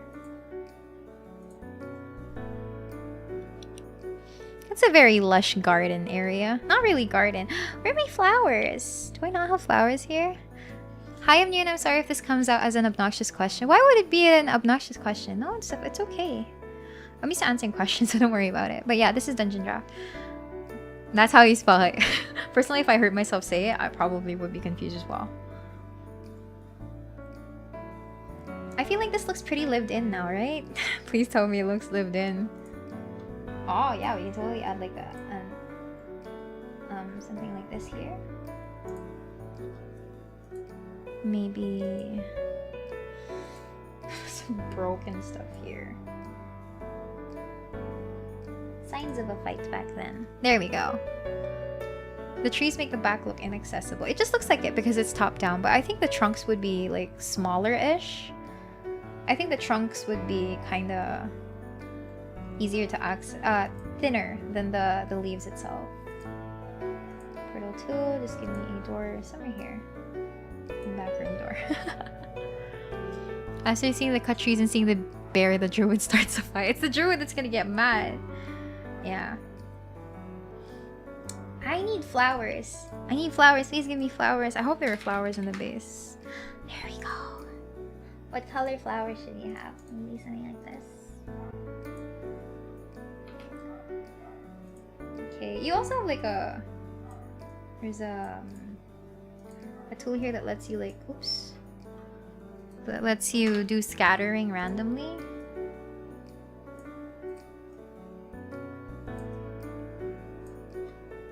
Yeah, scale, spread, shadow, custom color.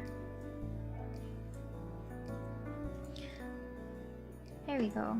Just some flowers scattered around. 100 flowers for every dead bear. The art style reminds me of very old Flash games. There's a certain charm to it personally. I feel like there's a certain charm to it.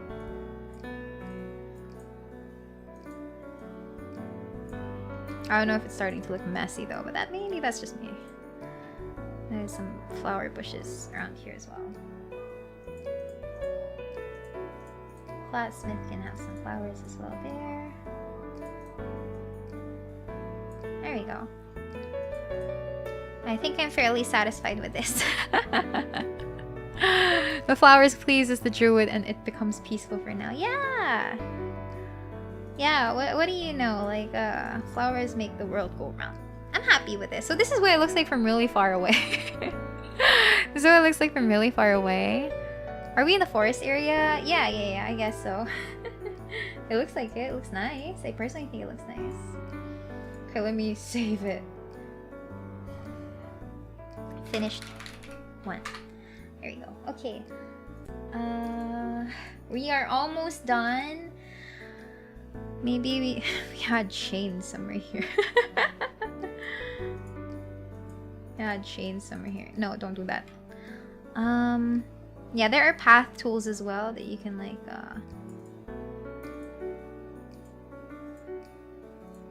you can maximize. I don't know if this makes it look a little bit too busy though. But like, yeah. Can totally do that.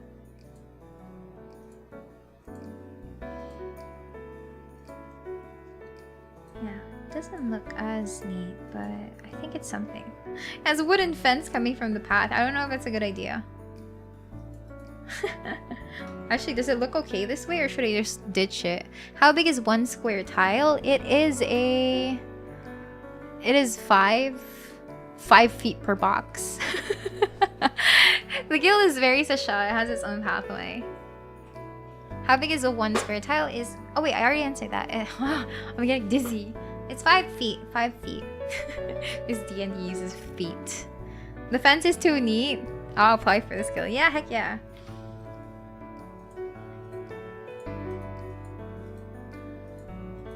It's not as seamless though because it does blend in.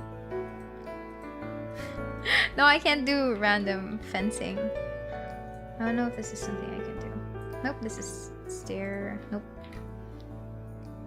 Here, maybe this wooden fence looks a bit better.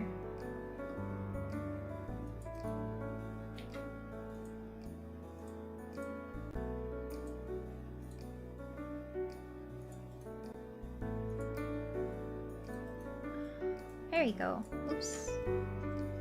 Maybe like some uneven fencing.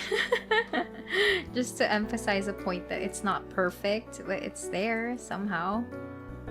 Path should be a little narrower than the fences. Not sure if I can unpathify it at this point. There you go. That looks okay. You can fence off each part of the blacksmith site instead. No, the blacksmith is gonna be captive. How about that? Perimeter fence. Okay, fair. That makes more sense than this one. You can just keep the dirt pot itself.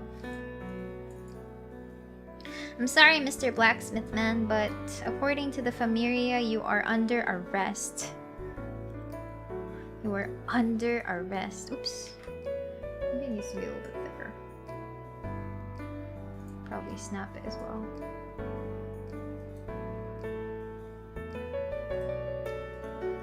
Sorry, Mr. Blacksmith Man. You are under arrest.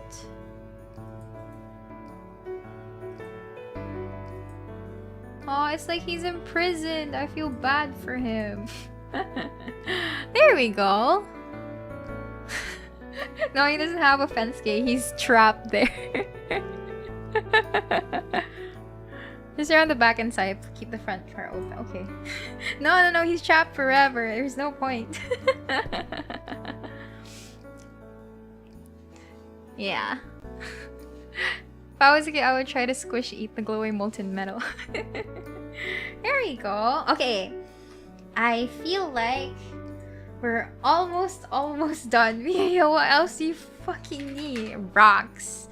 I need rocks. No, not rocks. Stones. There we go. Okay. Maybe there are some... Who wants gravestones here? The blacksmith better be named Mr. Smith. I know I saw like rock. Here we go. Rocks. Maybe we can scatter rocks instead. By the path. Oh wait, these are boulders. These are boulders. Maybe something small like that. A little bit of spread somewhere there.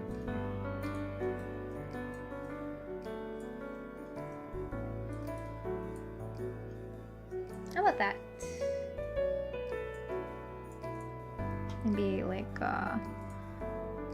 change the rock type into something else. Break rock, get random treasure. There we go. What about the tent? What about the tent? I guess we can make do with like Nah, it's already good. Scarecrow somewhere here, maybe? Scarecrow somewhere here, maybe?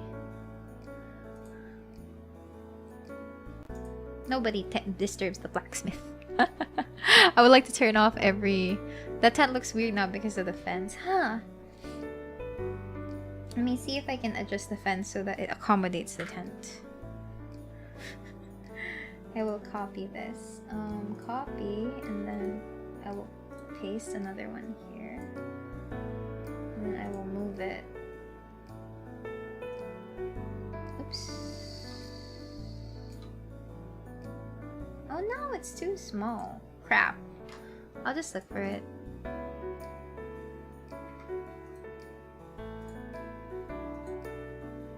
I can't move it because it's too small.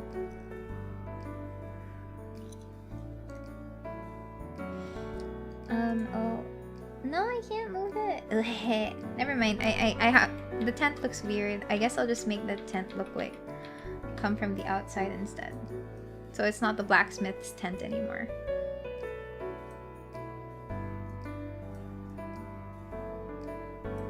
There we go. It's not the blacksmith's tent anymore. You can put a water well. Okay. This better be the last one, Miria. Well. Oh, here. I guess it can just be partially be visible. There you go. Ta-da! It's just a rentable campsite. It's the druid's tent. Yeah, okay. Alright, ta-da! This is the guild hall. At least the first floor. This is the first floor of the guild hall. Airbnb campsite. Yeah, so this is the guild hall. So most of this will affect the game. Most of this is interactable in the game, yeah. Alright. Time for the finishing touches. It's going to be like, maybe it's gonna be like a sunny day, right? It's gonna be a sunny day. So let me put like a warm thing there. So maybe let's also add like some sun inside. Not like this.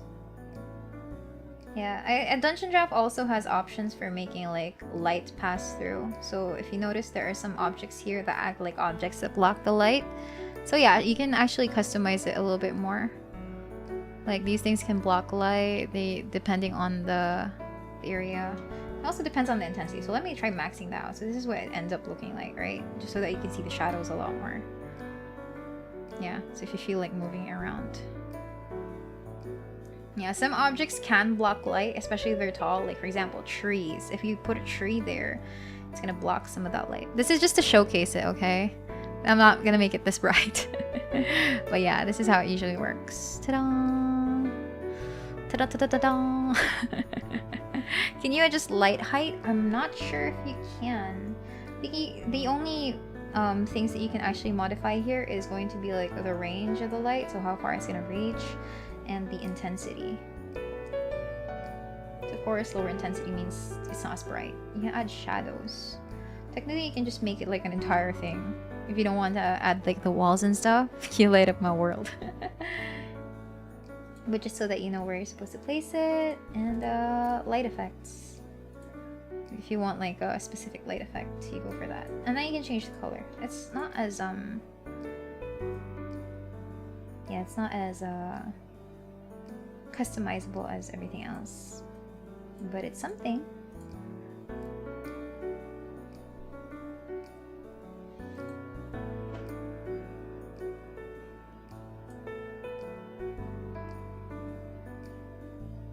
Yeah.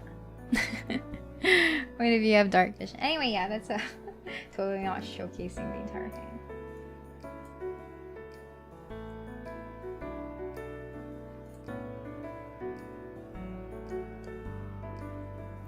At this point, you just really need to like consider though. If you really want light here, I guess maybe. I guess here. Maybe here as well. And there should be some light somewhere there peeking, showing a little bit of the hint of the area there. Lighting up this area too.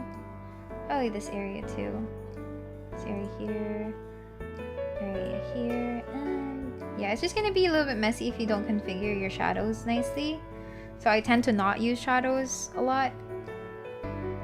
But yeah, you just pick your light source, I guess.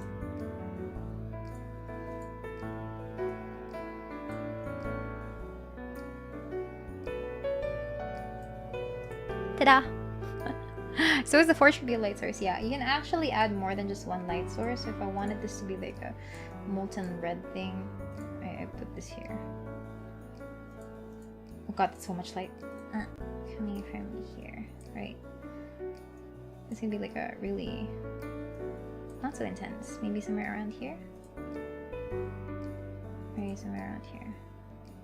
Lower the intensity. I don't know what it looks like with shadows on though. There you go. I think it looks cute.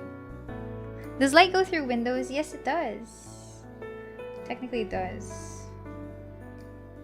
It should. But I think you need to configure it a little bit more, because there are options for your windows if you want it to have like if you want it to pass through windows or not. I just didn't configure the settings because I just wanted general lighting and stuff. Not for just that. Okay, so I'm gonna export this into like, yeah, so this is like yeah,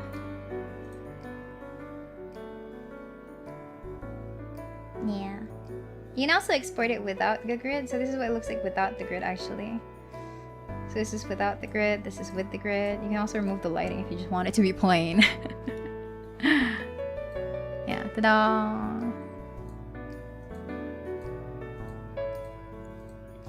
Okay. Oh. But what if I wanted to make things like night mode or something? So I'm gonna change this into like dark blue. I'm gonna change the opacity to something like this. And then I'm going to remove all the lights. This is what it's gonna look like at night. There you go. So the forge is still probably going to be lit. And let's add like some candle light somewhere around here. Like a really small candle light coming from here.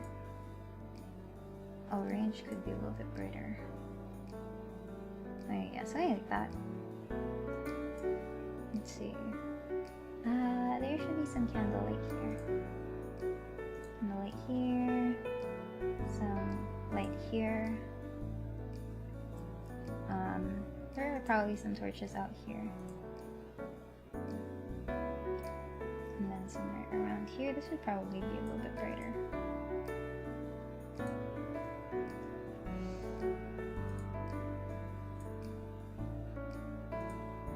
Yeah, ta-da! That is how nighttime works here. Maybe there could be like some level of light coming from this area, like from the path, from the get-go. Yeah, so ta-da!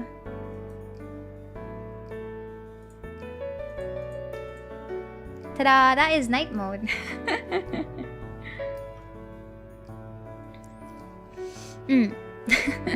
Wall lights. There's only one torch that's lit here, and then we have the stove, we have the back door, the back side, back of the house with the pig, and then the blacksmithing area. So yeah, tada! This is my art process. This is my process and making D&D maps. So let's remove the lighting. So this is what it looks like normally. Yeah, so we made a really nice cozy guild hall for adventurers, right? Even outside of D&D, this just seems like a cool thing to play with. It's good for patching out ideas if you're really like thinking about stuff like that. Kind of looks like an adventurer is making their way along the path too. So cool. Yeah, yeah. It's nighttime coming from this area, and they go here and they knock on the door and they find that only the cat is awake. Seems like it's cozy to sleep near the forge. It's gonna be very warm.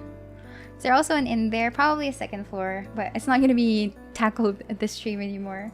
I hope you guys appreciate it though. So this is how I make my maps. This is how I this is how I usually focus on this is how I usually focus on maps whenever I do my campaigns. So yeah. And I think I can upload this though. I can upload this and like have people use it if they want to use it as an asset. Just imagining the rest of the world is exciting. Sometimes I can be a very lazy dungeon master though, and just like make you do like, oh, just imagine it instead. Yeah. What program is this? This is Dungeon Draft. Small pond to reflect the starry sky could be so awesome. I guess for a different area. I feel like my campaigns are so low effort now. No, it's okay. This is just me being extra. You don't have to do this. I just personally find it fun. There's an entire book series for the lazy dungeon master. Sometimes I'm lazy as well though. This is like one of my more high effort pieces. But in general, sometimes I just go for like maybe like a blank grid screen and that's it. Alright. So anyway, I hope you guys enjoy. I feel like I've streamed for like 4 hours. Almost 4 hours actually. So it's a lot of talking, it's a lot of art map making. But yeah.